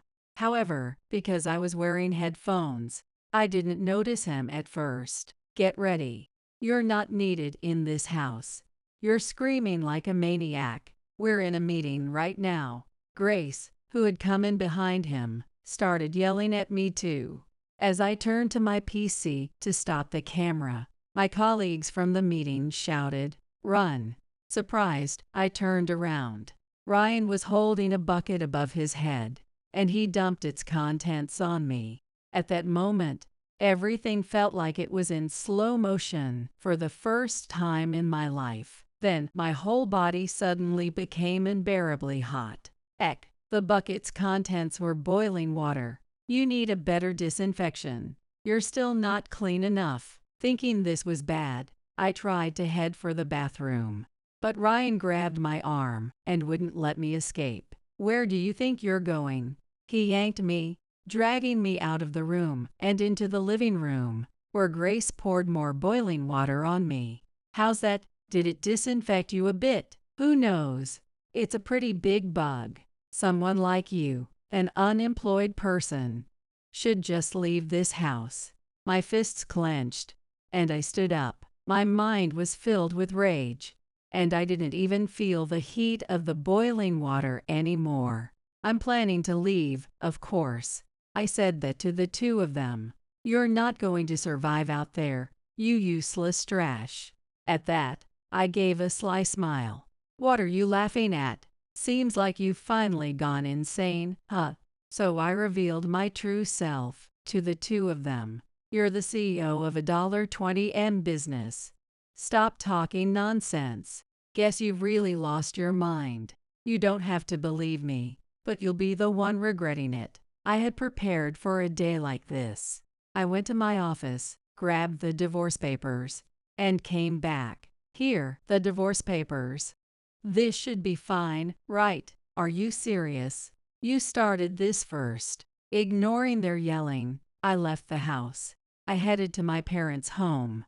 When I arrived at the entrance, I stopped before opening the door. I never wanted to come here like this. Then I was called from behind. I turned around and saw Mom standing there. "Olivia." "What happened, Mom?" Sensing something was wrong, Mom gently guided me inside. "How's it? Tasty, right? Yay, your coffee is always the best, Mom. So what brings you here at this hour?" Well, I explained everything that had happened up until now. Normally quiet, Mom was furious this time. "What is that? Unbelievable. But I've made some preparations for this." "Really? Yay." We waited for Dad to come home, and I told him everything that had happened. Dad immediately wanted to go over there, but I stopped him. "Why are you stopping me? Our precious daughter has been treated like this. Just calm down. They'll come to us eventually." "What do you mean?" "Just wait for that day. You'll see." That night, I received a call from Jessica. "Are you okay?" Everyone was in a panic after that. "Sorry, there's been a lot going on since then." "Are you okay now?" "For now, yeah. I'm back at my parents' home." "So about today." "Sorry, I know it was an important meeting." That's when I remembered something important. "Jessica, you always recorded the meetings to take notes, right?" "Yay, today's meeting was recorded just like usual." "Oh, wait a minute. Did you realize it too, Jessica?" "Yay. Can you send it to me later?" "Okay." I managed to get the strongest evidence in an unexpected place. That night, I finally got some much-needed rest. A month later, Ryan and Grace show up. "Please, help us, Olivia." "Well, I've been waiting for you." "Huh? You're probably broke, right? You're the CEO, aren't you?" "We're still supposed to be married." If this goes on, we'll have to give up the store. But that doesn't concern me at all. You know about that divorce paper you gave me. Oh, did you write it and bring it with you? Ryan took the folded divorce papers out of his pocket. Can you just hand it over? This is pointless, he said, then ripped it up in front of me. The only one who's being pointless is you. Now you get it, right? Come back. Give up, and let's live together again. Please, say that after you've woken up, I had a secret weapon to push the two of them further into hell. Stop arguing, and come back. That's impossible. I think you'll understand after seeing this. I showed them the recorded meeting footage. It clearly captured the moment they poured boiling water on me. Now you get it, don't you? When did you get this? You'll never understand, will you? What? This is clear evidence of domestic violence. And I was planning to go to the police. Would you like to come with me? Ryan, what are we going to do? Wait a minute, I'm thinking. It seemed like the two of them were about to start arguing at any moment. Then Dad came from the back. Olivia. Dad, I just wanted to say one thing. You need to pay back for bullying Olivia. Ryan and Grace looked terrified when they saw Dad. Maybe we should just give up. We can't back down here. I think it would be best to do as Grace says. Now, what should we do with these two? Dad was fully ready for action. This is getting tedious. Maybe I should just call the police. I took out my smartphone. Seeing that, the two of them ran off in a panic, but it didn't matter where they ran. How stupid. There's no place for them to hide. It was just getting interesting. If Dad makes a move, we'll end up needing the police ourselves. Dad and I exchanged smiles. Now it was time for the final touch. First, I took the evidence to the police. It seemed like an investigation would start based on the video evidence. But that wasn't all. I also went to a law firm to file for divorce. Jessica, thanks again for everything. You really helped me. Of course, I just did what I had to. Olivia is an important friend, and the CEO of our company. Isn't the latter more important? Maybe. Afterwards, Ryan and I were officially divorced. He wasn't arrested for the domestic violence, but was fined. I also decided to claim compensation in the divorce court based on everything that had happened since we got married. For me, making him suffer through money was the best way to send him to hell. After that, I went to a certain place. Long time no see. Olivia. What are you doing here? You put this shop up for sale, right? You can't even pay for the compensation from the divorce trial. I heard you had some debts too. How did you find that out? I had hired a lawyer to look into Ryan's affairs. It turned out that he had been taking out regular loans to cover his living expenses. Moreover, Grace didn't know about this at all. This shop isn't yours anymore. What do you mean? Did you forget who I am? What you mean? Exactly. This shop is mine from today. I'll make good use of it. You should just go back to your mommy since you're in the way. She will probably comfort you, I guess. I left Ryan collapsed on the floor and walked out. Afterwards, I renovated the shop I bought and turned it into a new business. Of course, the sales were going well. We still have a long way to go, and we'll continue to grow. Nancy, we have a celebration for your discharge. A celebration? You'll see when we get home. 6 months ago, I fell ill and had to be hospitalized. It was a tough time with multiple surgeries, but finally, today, I was able to be discharged. My husband, Sam, came to pick me up in the car, and on the way home, he mentioned that he had a surprise for me. Hearing that, I felt a surge of excitement and anticipation. When we arrived home, I couldn't believe what I saw. What? What is this? What's going on? I couldn't help but shout in surprise. Our home had been expanded, and I hadn't been told anything about it. While I was in shock, Sam spoke with a cheerful smile. Nancy, I know you can't do housework right now, but Maria said she'd move in to help us, so you don't need to worry. What? How did this happen? My name is Nancy, 42 years old. In my late 30s, I attended a party. I thought I might never get married. That was until. Please go out with me on the premise of marriage. Are you sure about me? I'd be delighted. I met Sam at that party. We hit it off immediately, started dating, and eventually got married. I hope we can build a happy family together. It would be nice to have kids. Yeah, but even if we don't have kids, I'll be happy as long as we're together. Yes, you're right. Those conversations, filled with smiles, made me truly happy. Sam's parents had already passed away, and before our marriage, he lived with his older sister, Maria. Maria was a workaholic and unmarried, so when Sam and I got married and moved into a new house, she continued to live alone. Occasionally, the three of us would have meals together. Isn't this dish too salty? You should make it milder. Really? I'm sorry. Maria had a straightforward personality, and I found it hard to get along with her. I always worried that Maria might criticize me again. Aside from that, my life with Sam was going well and I was enjoying it. I thought these peaceful days would continue forever. But things started to change gradually from the day of the annual health check at work. I had never had any issues before, so I thought it would be the same this time. But this time was different. There is something concerning. You should get it checked at a major hospital. You're kidding, right? I feel so healthy. This can't be true. I understand it's hard to believe, but the data shows something unusual. No way! I couldn't believe it. But what if it's serious? Filled with anxiety, I decided to talk to Sam.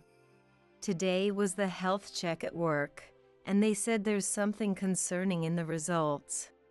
What? Are you okay? I don't know.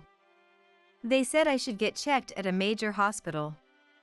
What should I do? Yeah, you should. Your health is the most important thing.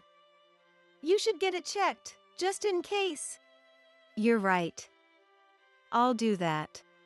After discussing with Sam, I decided to go to a major hospital. There, I underwent a detailed examination, and the doctor told me, "The test results show that you have a serious condition. Surgery is necessary." What?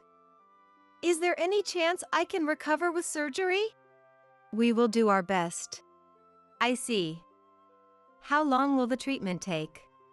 You will need multiple surgeries. If all goes well, you should be able to go home in about 6 months. 6 months? After that, will I be able to return to work? That shouldn't be a problem. I understand. Then. And so, I was admitted to the hospital for treatment of my illness.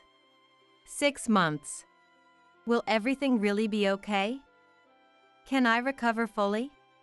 These worries kept floating around in my head, but I knew I had to tell Sam, so I called him.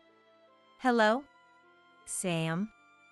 I had a checkup at the hospital today, and they found an illness. They said I need surgery. What? Will you be okay?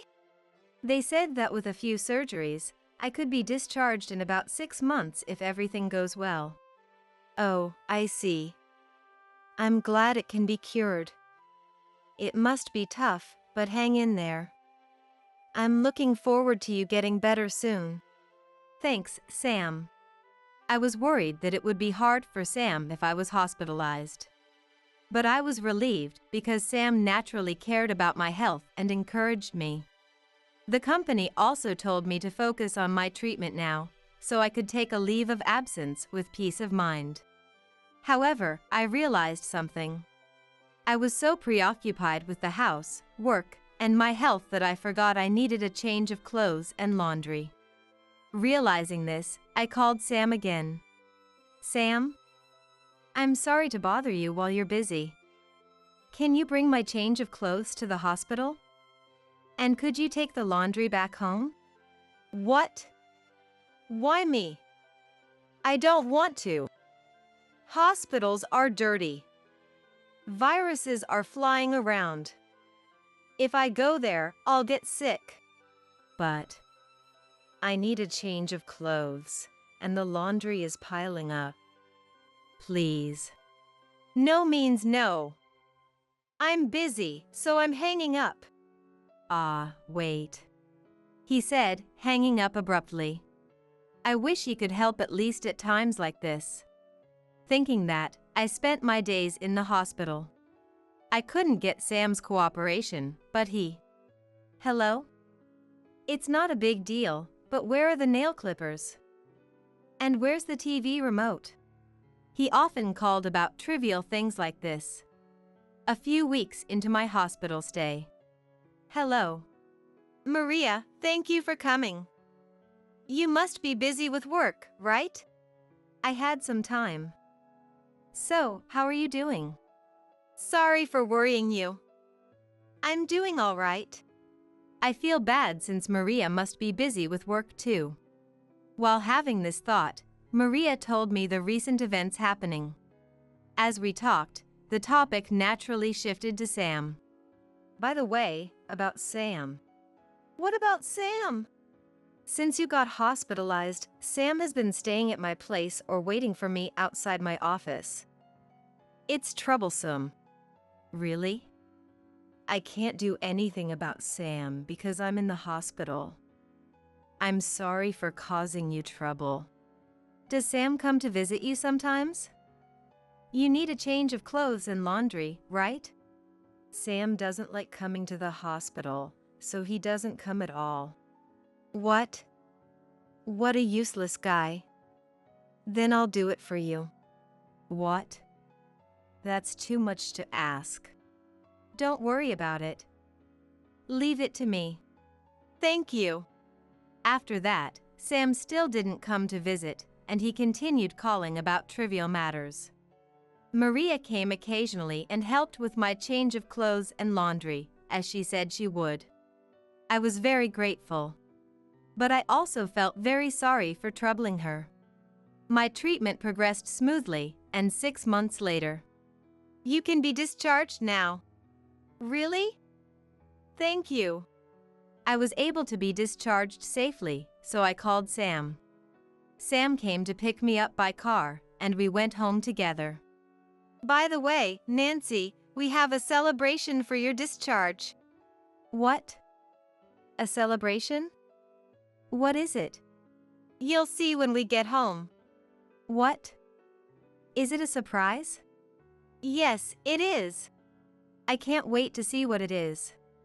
Finally, I was relieved to be discharged from the hospital, but I never expected Sam to say something like that. Still, I was so happy and excited. Looking out the car window, I saw the trees lining the street turning golden. Right, I've been in the hospital for half a year. I felt like I'd been left behind by the world, but Sam, who was driving next to me, didn't seem to notice my feelings and kept talking about a new brand of instant noodles. As I enjoyed the long-awaited conversation with Sam, we arrived home before we knew it, but... What? What is this? What's going on? The moment we arrived home, I couldn't help but shout in surprise. As I stood there in shock, Sam smiled and spoke up. How is it? It's nicely extended, right? And since you can't do housework right now, Maria said she'd move in to help, so don't worry. What? What do you mean? You've just recovered, and it wouldn't be good if you pushed yourself and got sick again, right? I thought having someone around to help with chores would make your life easier and more comfortable. I appreciate the thought. I do, but this is different. It's okay. Maria must be lonely living by herself every day, too. I made this decision with both of you in mind. What? How could you make such an important decision on your own? You should have told me. Why? It's fine, isn't it? Anyway, let's go inside. Come on, hurry. Wait, Sam, don't pull me. Still not convinced, I was pulled into the house by Sam. The sight that greeted me inside left me speechless. Despite the recent renovation, the house was filled with trash, with no place to step. I was stunned, but Sam calmly spoke. It's a mess now, but Nancy, you should just rest. Maria will come to clean tomorrow. Sam said this, but there was no way I could accept it. Sam, why do you do such things without asking? What? The renovation, living with Maria. You can't make such important decisions without discussing them. Why not? It's fine. No, it's not. Does Maria know about this? Yeah, she knows. What are these two thinking? I need to contact Maria. I'm going to call Maria right now. You don't have to do that. Sam, be quiet. I angrily contacted Maria. Hello? Nancy, what's wrong? It's not what's wrong. You and Sam decided on living together without consulting me. That's terrible. What? Who's moving in? It can only be you, Maria. What? I don't know anything about that. But Sam said we'd renovate the house and you'd move in. I need to hear about this. Can you come over? Okay. Maria hung up and agreed to come over. Several minutes later, Maria arrived at my house. Sorry to keep you waiting. So, what's this about me moving in? Sam said I couldn't do housework, so he renovated the house and decided you'd move in. Wait a minute. I really don't know anything about moving in. What? I was angry and told Maria the situation, but something seemed off. From Maria's reaction, it really looked like this was the first she'd heard of it. Maria, you didn't know about the renovation or moving in? No, I didn't. Sam, explain what's going on. I want to know, too. Sam, what's going on? The story didn't add up and seemed strange. I told Maria that Nancy can't do housework, so she should help out, right? Yes, I did say I would help out while Nancy can't do the housework. Right? So Maria should be living with us to help out, but she's not here, and the house is a mess. I said I would help, but I didn't say I would move in. Huh? But if you don't live here, you can't help with daily chores. Doesn't helping mean you can move in? Listening to this, I understood the situation. Sam thought that helping meant moving in together. Sam, are you kidding? What? Maria, why are you angry? I never said I would move in. I can come over and help occasionally without living here. You're assuming too much. That's not. And you should stop relying on Nancy and me all the time and learn to do things yourself. That's impossible. It's not impossible. Stop being so dependent. And I have a job too, so I can't come every day. No way. Also, while it's fine to ensure Nancy doesn't overdo it, don't just assume she can't do any housework. That's insulting to her. Sorry. You both have jobs too, right? I can help within reason, but don't take it for granted that Nancy and I will do everything. Understand? Understood. I always felt uncomfortable around Maria, but hearing her speak so clearly to Sam, I felt a sudden closeness with her. Maria, thank you. I understand the situation, and I feel much better hearing that. Really? Nancy, I'm sorry. But we need to do something about this mess. We need to clean up. Yes, we do need to clean. I'll do it, so Nancy, you can rest. I'll help too. Really? Okay. But don't overdo it, you just got out of the hospital. I understand. Thank you. So, with Maria's help, we started cleaning up. As I picked up the scattered trash at my feet, I found receipts from nightclubs and high-end steakhouses. Why are these here? I decided to ask Sam about it. Hey, Sam, can I ask you about these? The receipts from the nightclub and high-end steakhouse. What's going on? Oh, those. I went to the nightclub with my colleagues from work and ate steak with the staff. What? Are you serious? I can't believe it. While I was in the hospital, you were out having fun with other women and didn't even visit me? That's unforgivable. And something doesn't feel right. The money. Where did it come from? Sam's savings alone wouldn't be enough for such extravagant outings. Hey, where did the money come from? Sam, your savings wouldn't be enough, right? I took it out from Nancy's savings. What? And I sold some jewelry and bags to get money. I can't believe he sold my things while I was gone. Even as I stood there stunned, Sam continued talking without noticing my reaction. Nancy had quite a few accessories and bags she wasn't using. Selling them made quite a bit of money. What? Are you kidding me? What? Why are you angry? Feeling uneasy, I checked the places where I usually kept my accessories and bags. How much did you sell? Not just my accessories and bags, but even my parents' and grandparents' heirlooms are gone. I sold all of that too. No way. I sold a lot of things, but Nancy's personal belongings weren't worth as much as our grandparents' keepsakes. Luckily, those sold for a good price. How could he be so insensitive, selling other people's things without guilt and calling it lucky? What kind of person thinks like this? As I was lost in disbelief, Maria, who had been watching the scene, spoke up. Sam, you really need to stop this nonsense. Huh? Maria, why are you angry? It's not just Maria who's angry. Nancy too? What's going on with you too? Even though Maria and I were furious with Sam, he seemed clueless about why we were upset. It was truly exasperating. Taking my cherished belongings and selling them without permission is the lowest thing you could do. I can't believe I have a brother like this. It's disgraceful. Huh? You don't need to get that angry.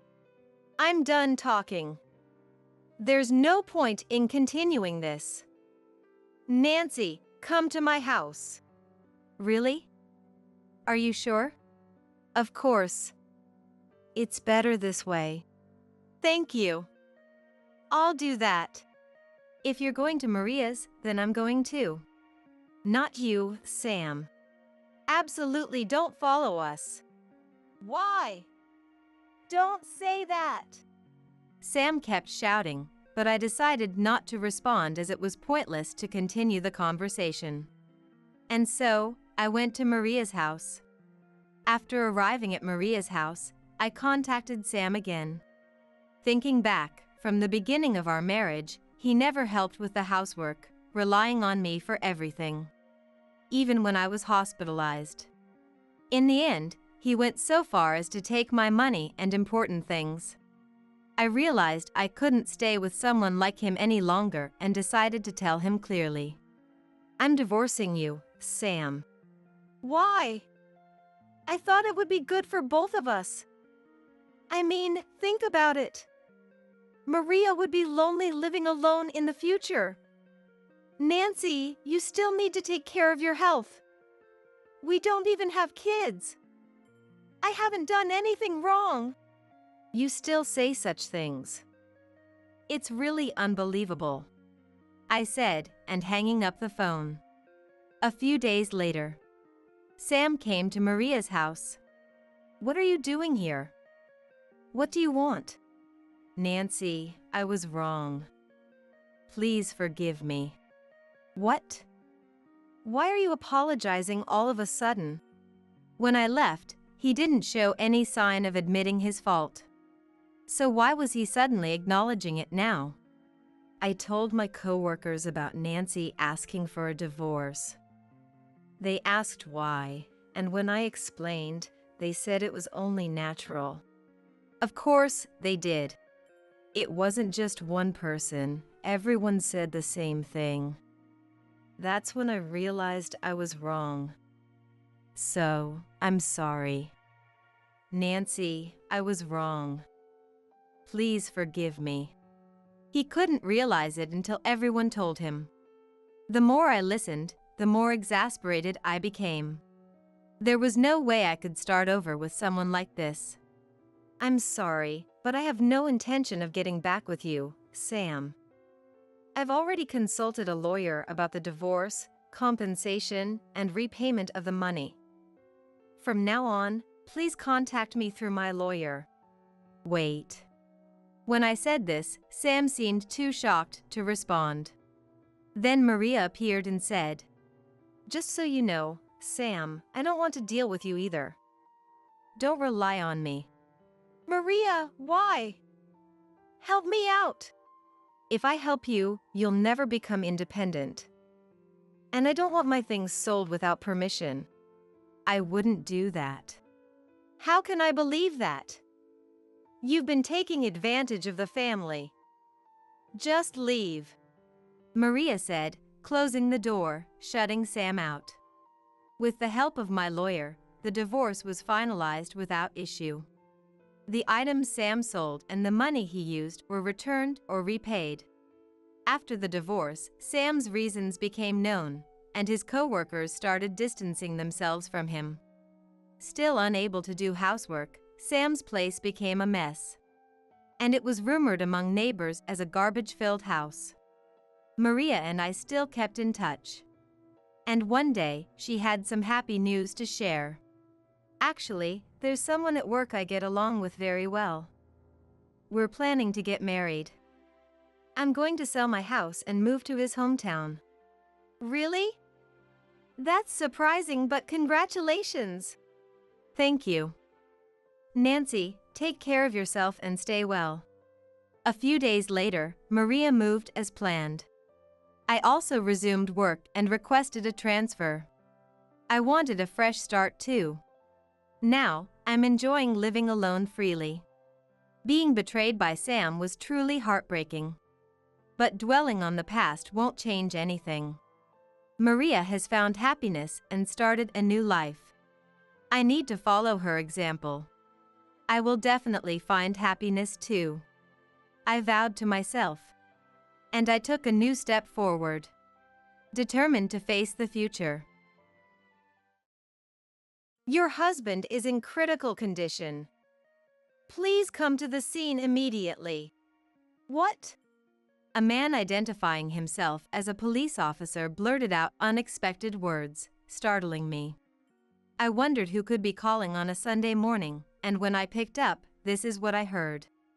I felt as if I were having a bad dream. What do you mean by that? I asked, my mind reeling, trying to understand what had happened to my husband, Brandon. You will understand if you come. Just come to the Sunset Harbor Apartments right now. The police hurriedly provided the location, which seemed to be an apartment complex.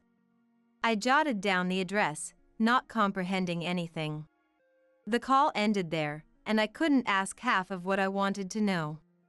What should I do? I was scared to go alone. Thinking this, I decided to call nearby relatives and head to the scene together. My name is Melissa. I am 35 years old and a primary school teacher. Currently, I live with my husband Brandon, and we lived close to both my parents' home and my in-laws' house. We were classmates in middle school, so both our parents are nearby. Brandon and I reconnected 5 years ago at our middle school reunion. It had been 15 years since graduation, and the reunion itself was our first in 10 years. The hotel buffet where the event was held was attended by less than half our grade, which surprised me as I expected fewer people. In our 30s, we talked enthusiastically about work, marriage, and children. It struck me that many people were already married, which made me feel a bit uncomfortable. At that time, I was engrossed in my work, without a boyfriend who might become a marriage partner, feeling lonely. "Hey, is that you, Melissa?" Just as I was getting tired of listening to my friends' happy family stories, someone tapped my shoulder and spoke to me. It was Brandon, who is now my husband. "Yeah. Brandon, it's been a while." Brandon had been the student council president in middle school, and I was the secretary. So, I should have had more interaction with him than with other boys, but our relationship ended when we went to different high schools after graduation. "Long time no see. Would you like to have a drink over there?" Brandon, who always seemed smart, still talked the same way and didn't hesitate to invite me out. Sure. I left my friends, overwhelmed by Brandon's momentum, but felt relieved inside. I had been tired of listening to their happy episodes. When it was just the two of us, Brandon talked fluently about our middle school memories and how he was training at another restaurant to take over his parents' restaurant. Following his lead, I shared my experiences as a primary school teacher. Brandon listened intently, and I felt fulfilled for the first time in a while. "Thanks for today. Let's meet again." Thank you too. Yes, I'd love to meet again. I nodded to his invitation with surprising ease. The reunion, which I thought would be uneventful, led me to reconnect with a former classmate, Brandon. After that, we went on several dates, having meals and watching movies together. I worked at a local primary school, and Brandon worked at a restaurant near his parents' home, so meeting was never an issue. It was more surprising to me that a classmate lived so close by. After dating him for a while, he confessed his feelings to me, and we became a couple. Even after we started dating, our frequency of meeting didn't change. However, since Brandon works in the service industry, he can't always get weekends off, which sometimes made me a bit dissatisfied. But I thought, as an adult relationship, this much should be tolerated. Melissa, I'm sorry for making you wait. Let's get married. Brandon proposed to me on my 32nd birthday, 2 years after we started dating. Yes, of course. Thank you. I thought if I were to marry, it had to be Brandon, so I accepted his proposal. That night, we fell asleep feeling extremely happy. When it came to marrying him, I first went to greet my parents. My parents are always gentle and basically accept anyone. So when he came to our house as my fiancé, "If it's someone as kind as Brandon, we're all for it," they responded happily. Brandon was so relieved by their positive reaction that he drank a lot that night. Next, it was my turn to meet Brandon's parents. I heard they run a restaurant, so I was very nervous. At Brandon's family's restaurant, they reserved a private room for us that day. When we were shown to the room, I couldn't help but let out a sigh of admiration. "Brandon is going to take over this restaurant. Are you okay with that?" Brandon's mom, Emma, asked me, elegantly placing her hand on her cheek. Yes. I have heard about the family business many times. I understand that eventually, he will take over, and I would like to help him. I replied nervously with formal words. Then we are reassured. Brandon and Melissa, do your best. Brandon's dad, Eric, who seemed intimidating at first, turned out to be kind, which made me feel relieved. Wasn't it nerve-wracking? That night, Brandon asked me softly while kissing me. Yes. But your parents seem kind. Do they? They're always strict with me. They were just hiding their true selves today, Brandon said, shrugging and making it sound like a joke. With Brandon's parents' approval, I thought it might be nice to work together at the restaurant when Brandon takes over. With both sets of parents' approval, our married life began. At first, our marriage went smoothly without any major problems. Since we both worked, we split the housework equally, and if we had a day off together, we would go out. He was always busy, but he never forgot to care for me. Thanks for working hard every day. Saying. I felt very fortunate to be married to him. However, as our marriage continued, I began to notice a change in his attitude. The catalyst seemed to be when I was told at the hospital that I had difficulty conceiving. We couldn't have children, so we decided to get tested at the hospital. The result was that Brandon had no issues, but I did. It's unfortunate, but it can't be helped. Brandon, I'm sorry. Melissa, it's not your fault. This is something decided by God. He gently comforted me, rubbing my back as I was feeling down. However, contrary to his words, it seemed that Brandon was feeling a sense of disappointment towards me. After that, once it became clear that I couldn't have children, he stopped seeking me out altogether. In fact, I felt that his attitude had become distant.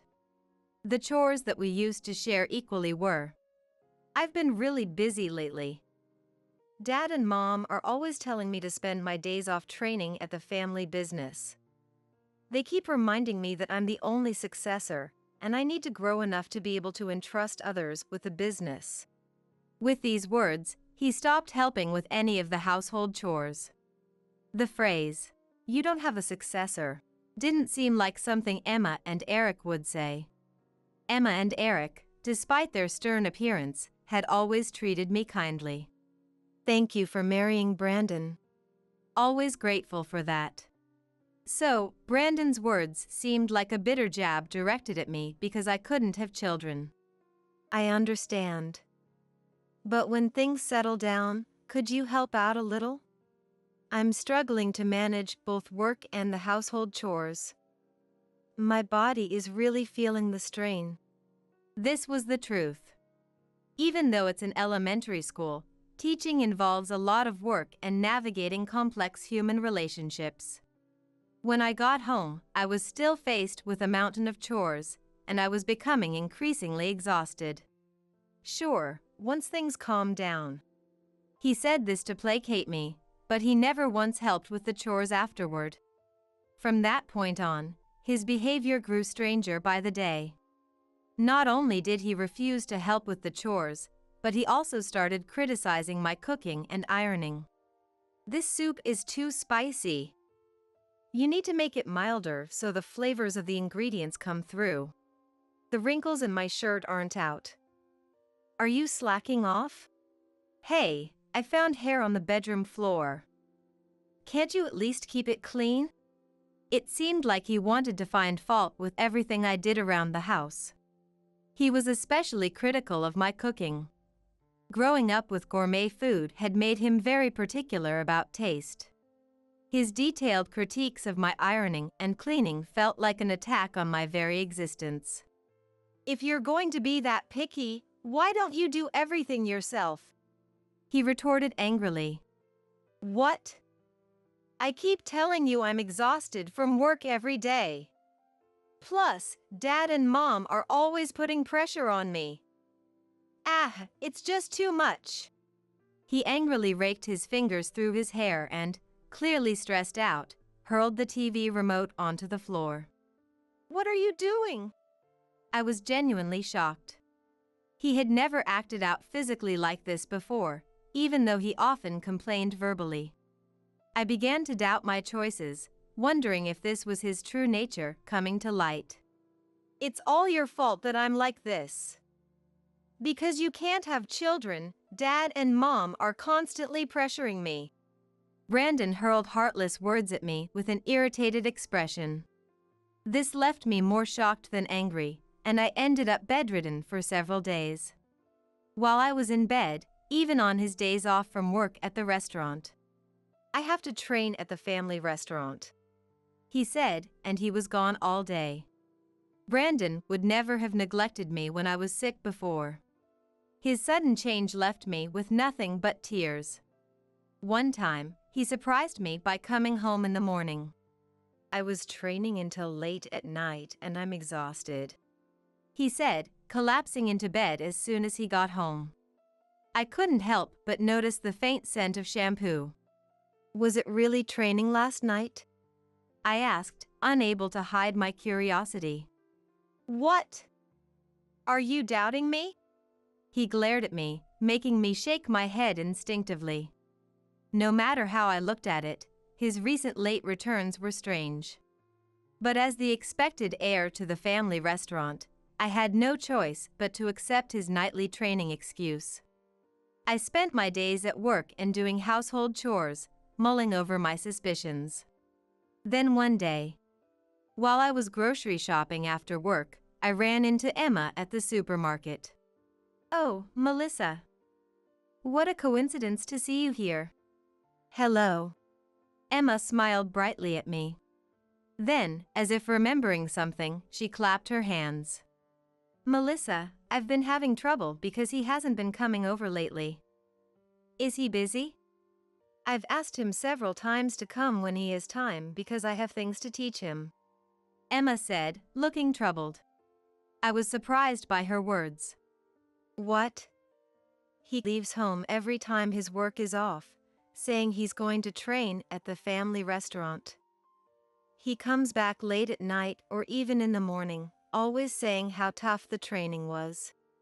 Emma tilted her head at my words. I realized that our conversation wasn't adding up. What do you mean by that? Emma's gentle eyes flashed sharply. I might have stumbled upon something significant. I don't really understand it myself. He isn't going to the restaurant? That means he's been lying to me and staying out late. A chill ran down my spine. Brandon often complained about being pressured by Emma and Eric over the air issue, blaming me for it. Indeed, as someone unable to have children, I felt guilty towards Brandon, and his complaints always made me sad. But if what Emma said was true, he had been going out behind my back. There would be no need to lie about training if it were something innocent. Emma, does this mean? I watched Emma's expression. She raised her eyebrows sharply. Yes. It's unacceptable. We exchanged glances and nodded firmly. Emma was likely thinking the same thing as I was. Brandon was hiding something serious from us all.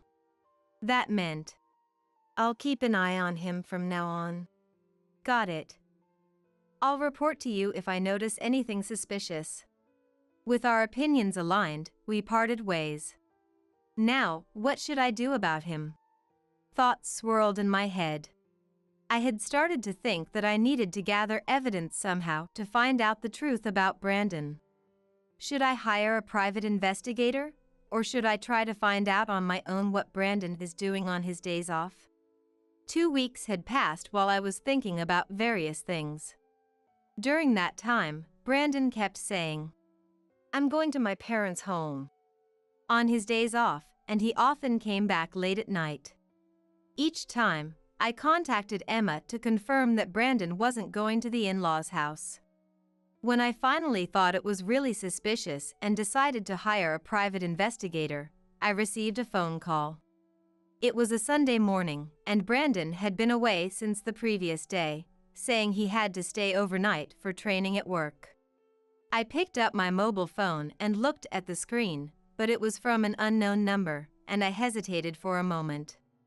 Wondering if Emma had changed her phone number or if it was Eric, whose number I hadn't registered yet, I pressed the call button on my mobile phone. Hello. I answered the phone cautiously, listening for any clues. I heard someone taking a breath on the other end of the line. This is the police." The word police, What? made me exclaim. What on earth could the police want with me? Feeling suspicious, Yes, this is she. I replied. The next moment, they said, Your husband is in critical condition. Please come to the scene immediately. What? I was stunned by the unexpected words from the man who claimed to be a police officer. I wondered who on earth would call me on a Sunday morning and got this kind of news. I felt like I was in a bad dream. What do you mean by that? I asked, my mind racing with thoughts about what could have happened to Brandon. You'll understand when you get here. Just come to Sunset Harbor Apartments as soon as possible. The police officer quickly gave me the address, which seemed to be an apartment complex. I wrote down the address, still confused. The call ended abruptly, and I couldn't ask half of what I wanted to know. What should I do? I was anxious about going alone. I decided to call some relatives who lived nearby. Fortunately, both Brandon and I were from the same area, so my parents and Emma and Eric responded immediately. Emma even called Brandon's Uncle Robert and Aunt Charlotte. With this many people, we should be able to handle whatever happens. Feeling reassured, we all headed to the scene together. Do you think he is okay? I don't know, but we have to go. My mom and the in-laws, who had joined us, all seemed upset. Hearing that his life was in danger, especially Emma and Eric, were visibly agitated. Even though Brandon had been acting strangely lately, I didn't want him to lose his life. Praying for Brandon's safety, we arrived at the address given by the police. It was a typical apartment complex with a security lock at the entrance. I rang the intercom for 312C. Despite it being a police matter, there weren't any police cars outside the apartment, which I found odd. However, the relatives seemed too focused on finding out about Brandon to think about it. Please come in quickly. The police officer who answered the intercom sounded somewhat hurried. When the security door opened, we rushed to 312C. Excuse me. The door to 312C was firmly closed. Normally, in such situations, the police would have the door open and secured, which made me concerned. By this point, everyone except me started to think something was wrong. I nervously reached for the front door. It was unlocked and opened easily. Walking down the short hallway, Emma was the first to open the door to the living room. This is unbelievable. Emma's scream echoed. I imagined seeing Brandon in a horrible state and peeked into the living room from behind her. What? I couldn't believe my eyes at the unexpected sight. There, sitting naked, was Brandon, and next to him was a young woman. The woman was wrapped in just a towel, and I couldn't help but doubt my own eyes. And standing beside them was the man who had called me. Dressed in a suit, he looked like an ordinary office worker, not a police officer. The man turned to us and spoke. "I'm sorry for lying about being the police. I'm Nicholas, the husband of the woman sitting here, Amanda. This is our home." Lies, wife. Husband. Emma mumbled, looking confused. Meanwhile, Brandon and the woman, Amanda, were blushing furiously. Can you tell us what happened? I realized I had been tricked by Nicholas, who had pretended to be the police. However, seeing that Nicholas meant no harm to us, I decided to calmly listen to the facts. Actually, Nicholas began to explain the situation. Recently, Amanda's behavior seemed strange. She would come home very late, even though she only had a part-time job. When I asked for reasons, she would make the same excuses, like saying a night shift worker suddenly called in sick. At first, I just brushed it off, thinking it was normal. But then she started being out even on her days off. And lately, she's only been working her part-time job about twice a week. She used to work 5 days a week. When she told me she cut back because she was tired, I started getting suspicious. It was really tough on me. Amanda desperately tried to make excuses, but in this situation, her words sounded hollow. Nicholas continued. Naturally, I began to suspect she was cheating. I'd ask her things like, "Who did you drink with tonight?" or "How are you connected to your friend's boyfriend?" I was trying to catch her off guard, hoping she'd slip up and reveal something. But she never did. She was careful. So, I changed my strategy. I lied about going on a business trip and set up hidden cameras in the house. Isn't recording without consent illegal? Brandon shouted. I glared at him. Who are you to talk? You have nothing to defend yourself with. Seeing his face twist in frustration, Nicholas resumed his story. Last night, I stayed at a nearby motel. I watched the house through the cameras the whole time. The footage streamed live to my mobile phone. And as you can see, this man came over, and in no time, he and Amanda, well, you get it. I wanted to burst in and catch them in the act, but when I saw them fall asleep naked, I thought I'd wait and make a bigger scene by inviting the man's family over. This morning, while they were still asleep, I came home and caught them. Melissa's contact information was given by this man after a bit of persuasion. Sorry for being so mean. Nicholas spoke calmly, but his actions revealed a desire for revenge. Setting up hidden cameras in his home and summoning me, Brandon's wife, to expose his wife's infidelity showed his determination to retaliate for the humiliation he had endured. After Nicholas finished speaking, Amanda, with tears in her eyes, said, "You're the worst." But Nicholas's expression remained unchanged. You think I'm the worst? Are you insane? It was as if he was silently challenging her. Perhaps for the young Amanda, Nicholas, being significantly older, was not satisfying. Although Brandon was around the same age, he had a youthful appearance, making it understandable why Amanda might choose him as a lover. I, his wife, analyzed this situation calmly, feeling a bit disgusted with myself. Damn it! You all are ganging up on us. It's not fair. Besides, isn't it you and that guy's fault for not satisfying their partners?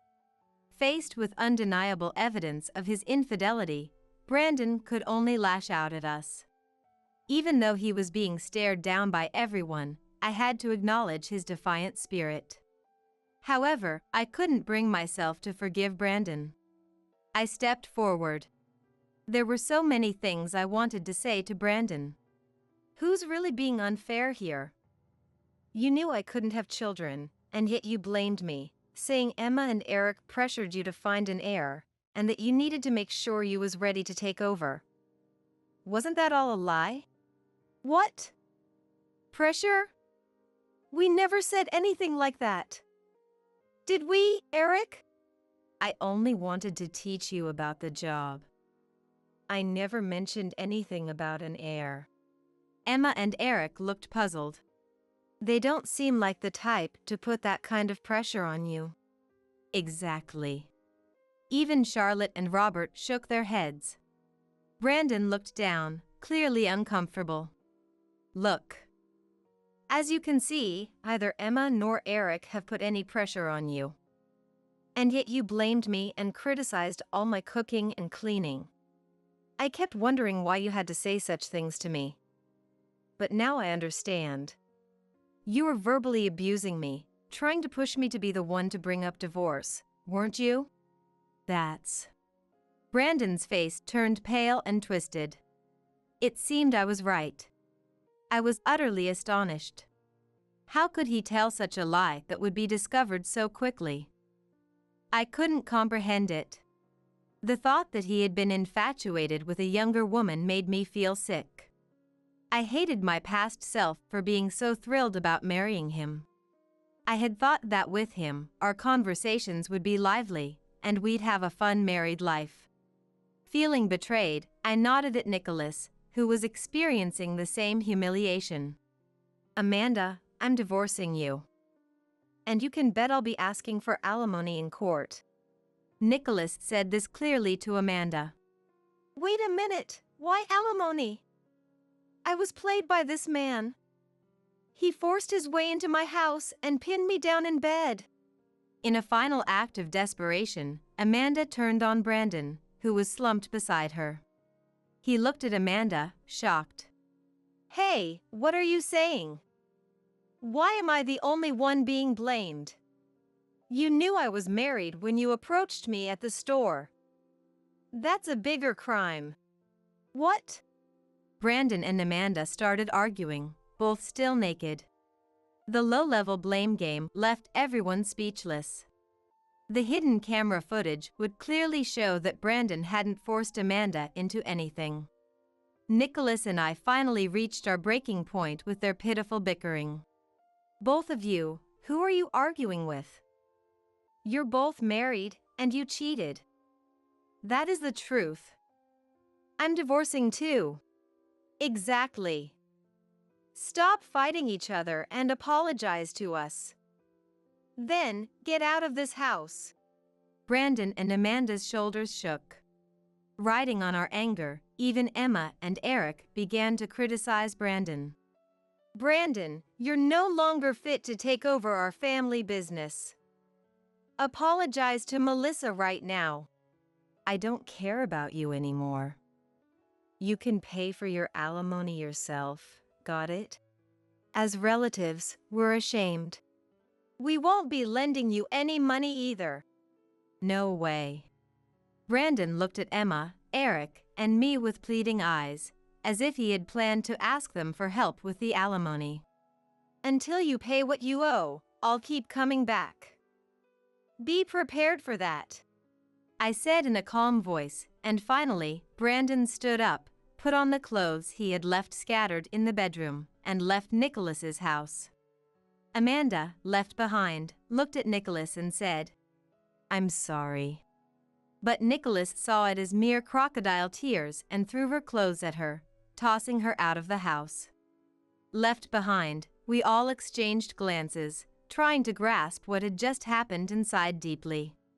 Melissa, I am deeply sorry for our foolish son. Emma and Eric apologized sincerely. How could such respectable parents produce a son like Brandon? It was all his doing. Emma and Eric, you're not to blame. Even as I said this, Emma and Eric continued to apologize profusely. I divorced Brandon in less than 3 days after that. It turned out Brandon started his affair with Amanda when he found out I couldn't have children. I felt sorry for Brandon in that regard, but that didn't excuse his cheating. I remembered the hurtful words he had thrown at me and demanded a substantial settlement and compensation in the divorce court. Currently, Brandon doesn't have the means to pay the requested amount in full and ended up in debt. If he had taken over the family restaurant, he could have repaid it quickly, but Emma and Eric decided against letting him take over. Apparently, they were fed up with him for cheating and hurting me. Without inheriting the restaurant, Brandon no longer needed to work at the restaurant where he had been training. Despite this, he should have continued working to support himself, but it turned out Brandon had been skipping work to see Amanda. The restaurant owner was furious and fired him. Having lost both his assets and his job, Brandon is now looking for a new job. Brandon, who had thought he would make a living as a chef from a young age until recently, now found himself aimless and in a state of despair.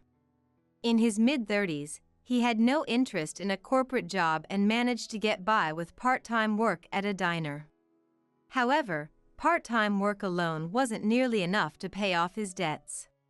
I assumed he was looking for a full-time job while working part-time, but apparently, Brandon had taken up gambling, hoping for a quick turnaround. I thought to myself that he would probably be in debt for the rest of his life. I hope you fall into a self-deprecating lifestyle and suffer from debt hell. I imagined his downfall from a distance, feeling detached. Meanwhile, I decided to start to find a new man again. I had initially thought I would stay single for a while, but Emma and Eric encouraged me to find a better man. At the dating agency, I made sure to note in my profile that I was unable to have children. Recently, a man reached out to me, saying he didn't mind not having children and just wanted to get to know me better. He seemed very sincere and calm. I felt a glimmer of hope, thinking that maybe I could start over with him. I can't stand it anymore. Why does this quiet neighborhood smell so much like the countryside? After my son Dylan and my grandson Oliver left to pick up the food they ordered, Dylan's wife Charlotte said this with a look of disgust on her face. Feeling uncomfortable, I immediately got up from the sofa. Maybe I should take a walk around the neighborhood until Dylan and Oliver get back? Then Charlotte laughed loudly. If you don't want to breathe the same air as me, feel free to leave this house right now. Of course not. I'm not planning to go back home. Dylan and Oliver kindly invited me for dinner, after all. Charlotte glared at me with an angry look. You dirty woman, no food for you. And don't use the shower or the toilet. You're an adult, figure it out yourself. Then Charlotte brought her nose close to my body and pretended to smell me blatantly. Anyway, eating in the same space as a dirty woman like you makes me feel sick, and you'll dirty the shower and toilet, so definitely don't use them. This is not a request, but an order to leave. At that moment, Dylan and Oliver came back home with smiles on their faces. The fragrant smell from the table stimulated my hungry stomach, but I deliberately didn't touch the food. Charlotte was smiling triumphantly as if she found something amusing. The moment I saw her face, I reached the limit of my patience. I stood up from my chair right there. Excuse me for a moment. Dylan and Oliver looked surprised. Mom, what's wrong? Yeah, Grandma, sit down and eat with us. They said kind words to me, but I smiled back and said, I need to use the restroom, so I'll go to a neighbor's house. My name is Ava, a 65-year-old housewife. Since my husband passed away a few years ago, I've been enjoying a quiet life alone in the countryside. I have a son named Dylan, but he left our hometown to attend college. He is now married and has a 15-year-old child named Oliver. Dylan works at a big company and is always busy, so he rarely visits, but he calls me regularly to check on me. How are you? Anything new happening? Thanks to that, I never felt lonely. Dylan and Oliver never fail to send me gifts on my birthday every year.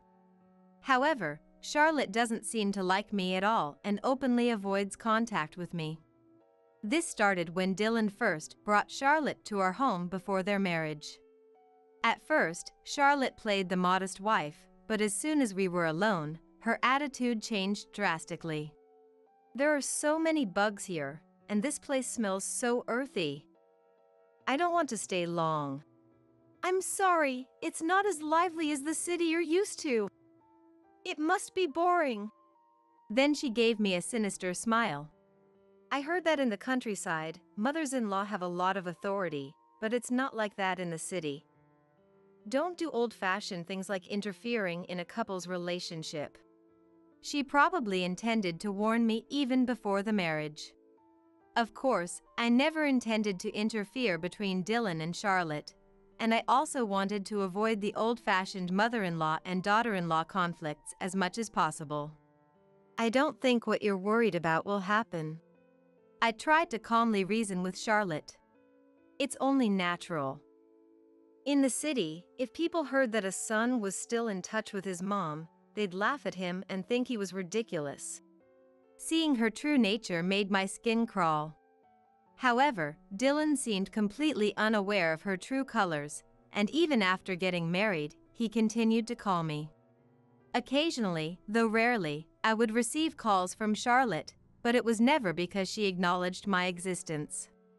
Ava, I've told you multiple times, please stop interfering with our family. We're very annoyed by your persistent calls.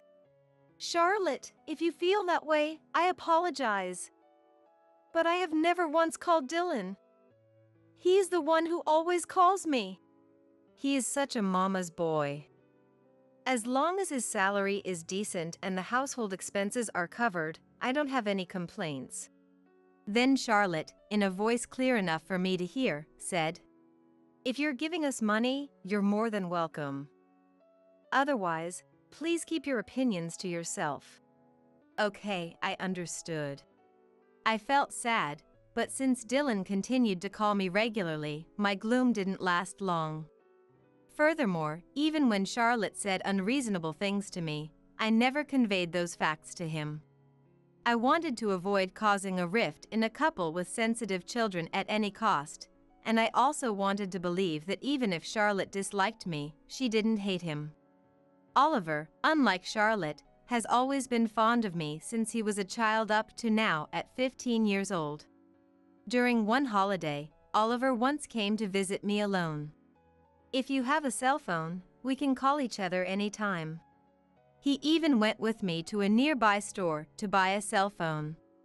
Today's cell phones are amazing. You can make video calls without spending any money. Saying this, he patiently taught me how to use the cell phone. I'll write down the necessary steps, but if there's still something you don't understand, feel free to ask me anytime. I have school on weekdays, but I'm free on weekends. Oliver, much like Dylan, grew up to be a very straightforward and kind boy. Oliver, you're so sweet. Thank you always. But once you start high school, you'll be even busier. When will we see each other next? On the day Oliver was leaving, I finally teared up and said, Oh, don't cry. With a cell phone, we can always stay connected through video calls. Saying this, Oliver hugged me. Grandma, you should come over to our place sometimes. Dad and Mom will welcome you. Even if Dylan would, Charlotte probably wouldn't welcome me. Nonetheless, I was genuinely happy about his concern for me. Since then, every weekend, I received video calls from Oliver on my cell phone. Grandma, guess what? I was chosen as a regular in the basketball team's official games. That's great. Oliver, you're amazing at both studies and sports. Being able to stay in touch with Oliver whenever I wanted was my source of joy. However, that joy was short-lived. One day, I received a video call from Oliver. Grandma, how are you? His voice lacked its usual energy and enthusiasm. It seemed like he was whispering to avoid drawing attention, and it was very dark around him, probably because there were no lights on. Oliver, where are you calling from? He glanced around and then said, I'm outside the front door. If I call from inside, Mom will get mad at me. He stuck out his tongue and laughed. According to him, Charlotte never liked the fact that he was video calling me. If you video call that person again, I'll take your mobile phone away. That's what she had warned him. What is she thinking? I said, trying to ensure that Oliver wouldn't get his mobile phone taken away. Don't push yourself too hard. Let's end this before it gets too long. Next time, call me when your mom isn't around. Yeah, I'll contact you when I get the chance. Just as he promised, Oliver called me via video the next afternoon. He was out with friends from school, and unlike the previous day, he didn't have to whisper. Even at 15, Oliver still loves his grandma. Shut up, go away. His friends laughed at him, but he seemed to enjoy our conversation. However, I felt that his tone was still somewhat gloomy. Mom's not around right now, right? Why do you sound down? Did something happen? Well, it's about Mom. Oliver started speaking hesitantly. When Dad is away for work, a strange man visits Mom. Sometimes she leaves with him in his car. Mom wears different makeup and clothes then. She greets him with a bright smile I've never seen her show to me or Dad. At 15, Oliver seemed to sense something was wrong. Though he didn't say it explicitly, he seemed to suspect a rift might be forming between his parents. But if I try to ask Mom about it, she gets really moody and doesn't cook dinner. It scares me. I see. But it might just be your imagination. Don't worry too much about it. Come on, smile. You look cutest when you're smiling. Oliver blushed. Stop it, it's embarrassing. And said, one day, I got a call from Dylan after a long time. Do you want to come over this weekend and have some good food with us? What? What did you just say? For a moment, I thought I had misheard. Hearing my voice, Dylan laughed and said, it's lonely and boring eating alone all the time, right? So, sometimes come over and have dinner with the family. I hesitated and said, but, are you sure it's okay? Oliver wants you to come. He got to the top 8 in his last regional basketball tournament. We're celebrating that too. Oliver invited me? In that case, I'll gladly accept. That day, Dylan picked me up at the station after finishing work. Did Charlotte say anything about me coming today? I asked him while we were waiting at a traffic light. No, she didn't say anything in particular. But why are you worried about that? He replied with a gentle smile, turning the question back to me. No, it's nothing. I gave a vague response and awkwardly smiled. It seemed that he was completely unaware of her true nature. When we arrived at the house, just as I got out of the car, the front door opened, and Oliver came rushing out.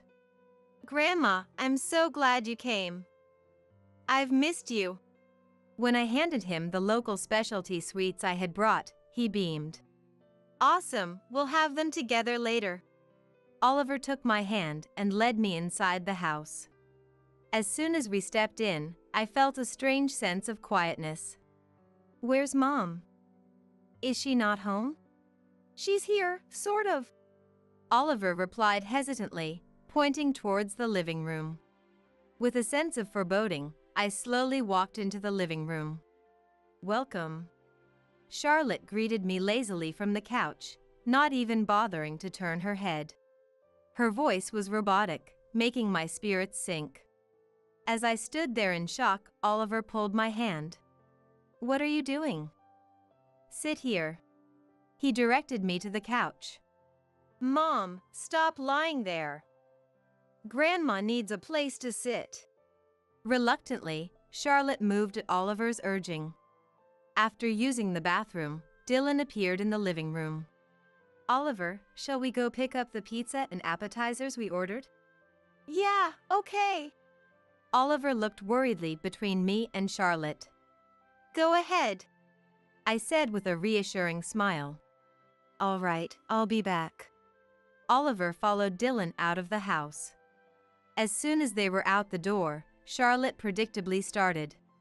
Ugh, I can't stand this. Why does this quiet neighborhood have to smell so rustic? She gave me a displeased look. Unable to bear it any longer, I stood up from the couch. Maybe I'll go for a walk around the neighborhood until Dylan and Oliver get back. Her eyes narrowed. What? An old woman like you from the countryside will just get lost and be a real nuisance. Well, that's true. Or do you just not want to be with me, Ava? Do you want to get out of here? It's not that, but I think you are the one who's uncomfortable with me being here. Instead of responding, Charlotte laughed loudly. If you don't want to breathe the same air as me, you're welcome to leave right now. When Dylan and Oliver get back, I'll just tell them you had an urgent matter. No way. I'm not leaving. Oliver was really looking forward to today. Mentioning Oliver's name seemed to infuriate her even more. She glared at me with a furious expression. You dirty old woman, you won't get any food. No shower, no bathroom. You're an adult, figure it out yourself. She clapped her hands and started laughing. Charlotte, I knew you didn't like me, but I never thought it was this bad. My heart felt more sadness than anger. Why do you hate me so much, Charlotte? If there's a reason, please tell me. Charlotte frowned deeply. There's no reason. I just never liked you from the beginning. That's all there is to it. I married Dylan because he's financially stable. I never once recognized you as family. Then, Charlotte leaned in close to me, making a show of sniffing the air around me with exaggerated disgust. Listen, I can't stand being in the same space as you. It makes me sick to my stomach. You're filthy.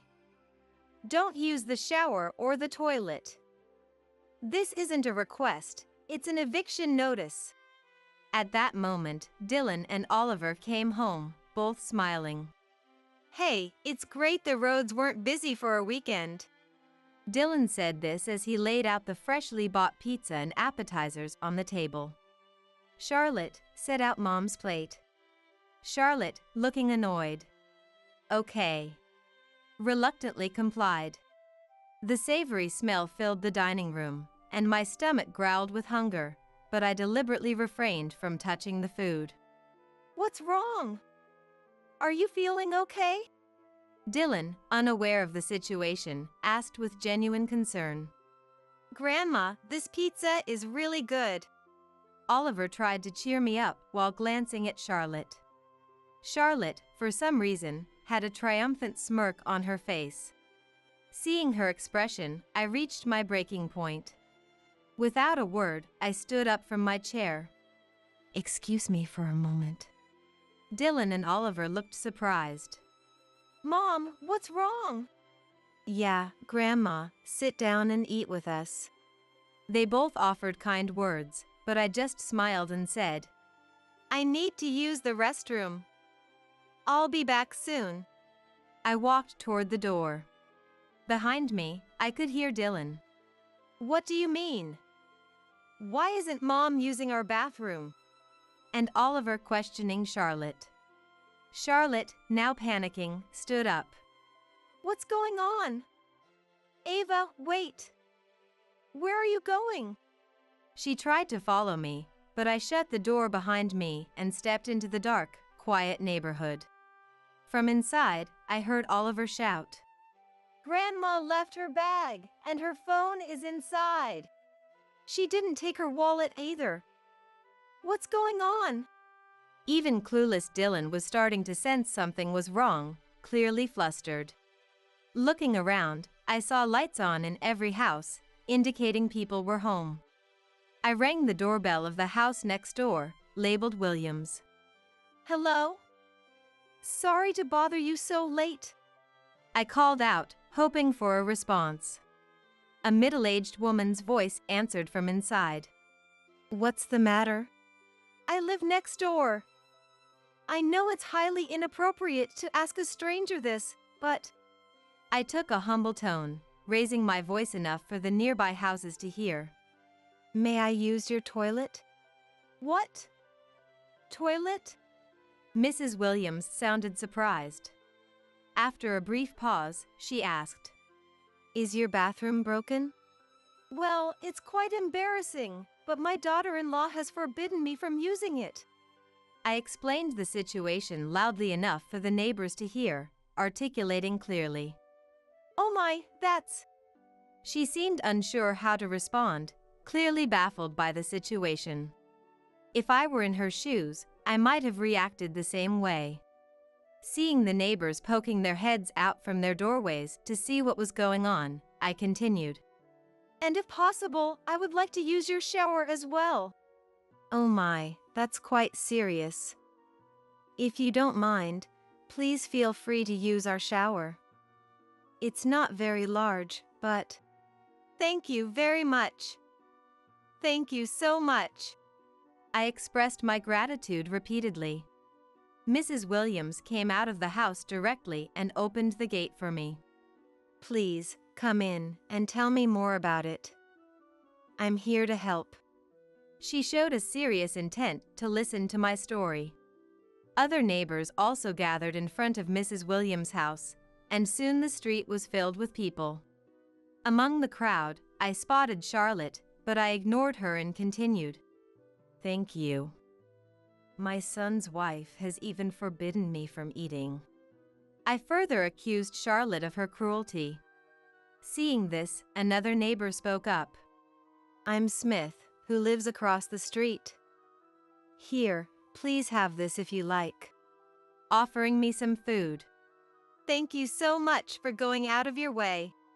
Moved by the overwhelming kindness of the neighbors, I began to tear up. Is that true? What a terrible wife. Isn't that the house? The wife is Charlotte, right? I really dislike that wife. Even when we meet on the street, she doesn't return my greetings and even tries to avoid eye contact. Apparently, she had quite a bad reputation among the neighbors, and their accumulated dissatisfaction erupted into a full-blown gossip session about her. One of the neighbors went further. I saw something the other day. Starting with an enticing prelude. She seems to be inviting another man over when her husband is away. I saw her smiling and hugging another man. I know that. I've seen it several times too. You often see a black car parked in front of their house recently, don't you? Is that true? Dylan, his face filled with anger, cut into the buzzing conversation among the neighbors. Oliver was standing next to him. Is it true that my wife has been bringing another man into our house? He asked the neighbors again. They gave awkward smiles, but seeing Charlotte standing silently with her head down. So, what these people are saying is true. Honey, this is, Charlotte desperately tried to come up with an excuse, but it seemed she couldn't think of a good one. Unable to give a clear answer, Dylan's anger intensified. So the harassment towards Mom is true too. What the hell are you thinking? Have you been tormenting her all this time behind my back? Well, it's because she keeps nagging us about our marriage. I have never done that. Rather, it's you who has been trying to keep me away from Dylan, isn't it? Infuriated by Charlotte's constant blaming, I retorted in a strong tone. I won't let you have your way anymore. As I sternly declared, Charlotte, far from reflecting, became even more furious. That's all lies. I don't know anything about it. The car parked in front of our house recently is probably just some door-to-door salesman, right? It's so annoying. Everyone around here is just jealous because I'm the youngest and prettiest. So they spread baseless rumors that I'm bringing other men into our home to ruin our family. The person is the owner of the cafe in the next town over. One of the neighbors shouted. Hey, don't say unnecessary things. Lucas has nothing to do with this. Caught off guard by the sudden exposure of the person's identity, Charlotte unintentionally mentioned the name Lucas. Lucas? So, his name is Lucas? Dylan and the neighbors around didn't miss this slip. So what? That cafe just happens to be my favorite spot. It's not strange to know the owner's name, right? Or do you have proof that I'm having an affair with him? Charlotte tried to deny it, but Oliver, who had been quietly watching the commotion, spoke up. I've seen it many times. Mom getting into that Lucas guy's car. Her expression was different than when she looks at me and Dad. She seemed excited. He testified calmly with a mature tone. Oliver, what are you saying? You are the most important person to me. Charlotte tried to hug Oliver, but he pushed her away. I can't trust you anymore, Mom. I'm disappointed that you would do such terrible things to Grandma. He pushed Charlotte away with a strong tone. Oliver, you've known all along about her and that guy's relationship, haven't you? You've been suffering, right? Oliver nodded and continued. I wasn't sure. I just thought maybe. But I didn't want to hurt Grandma or Dad, so I kept quiet. I hugged Oliver tightly, feeling his kind heart that always thought of me and Dylan over himself. That owner was good-looking, though. I'm really disappointed by this whole situation. I'm not going to that cafe anymore. I've heard he brings in other young women too. The rumors quickly spread, and regular customers began to leave Lucas's cafe one after another. I've never been to that cafe myself, but Dylan later told me that it seemed to be empty now. After that, Dylan and Charlotte officially got divorced. Charlotte and Lucas ended up paying a large amount of compensation and settlement money in the divorce trial for causing emotional distress to Dylan and Oliver. I don't need Mom anymore. I'll be happy as long as I have Dad and Grandma. Saying this, Oliver chose Dylan as his guardian himself. Wait a minute. I married you when I was young. I don't have any qualifications or job. How am I supposed to live now if we get divorced? You're just a stranger to us now. You should find your own way to live. Dylan coldly pushed her away, leaving her to live alone in loneliness and hardship. You have Lucas, don't you? Being with him makes you happier, doesn't it? I said with a hint of sarcasm. Then Charlotte, her eyes bloodshot, responded. Don't remind me of that. When I asked him about getting married, he said he was just playing around from the start, and then he disappeared right after. He's such a terrible jerk. Oh dear, that sounds tough. I couldn't help but laugh at her attitude, as she only blamed the guy. At the sensitive age of 15, Oliver had faced various troubles at home. Despite that, he used his intelligence as a weapon and successfully got into his first choice high school. Congratulations on your acceptance, Oliver. This time, let's celebrate big. I'll take you to a nice restaurant. Then Oliver, over a video call, said, Thank you. But can I ask for one thing? He had never once asked me for anything before. What is it? If you want something, I'll buy it for you anytime.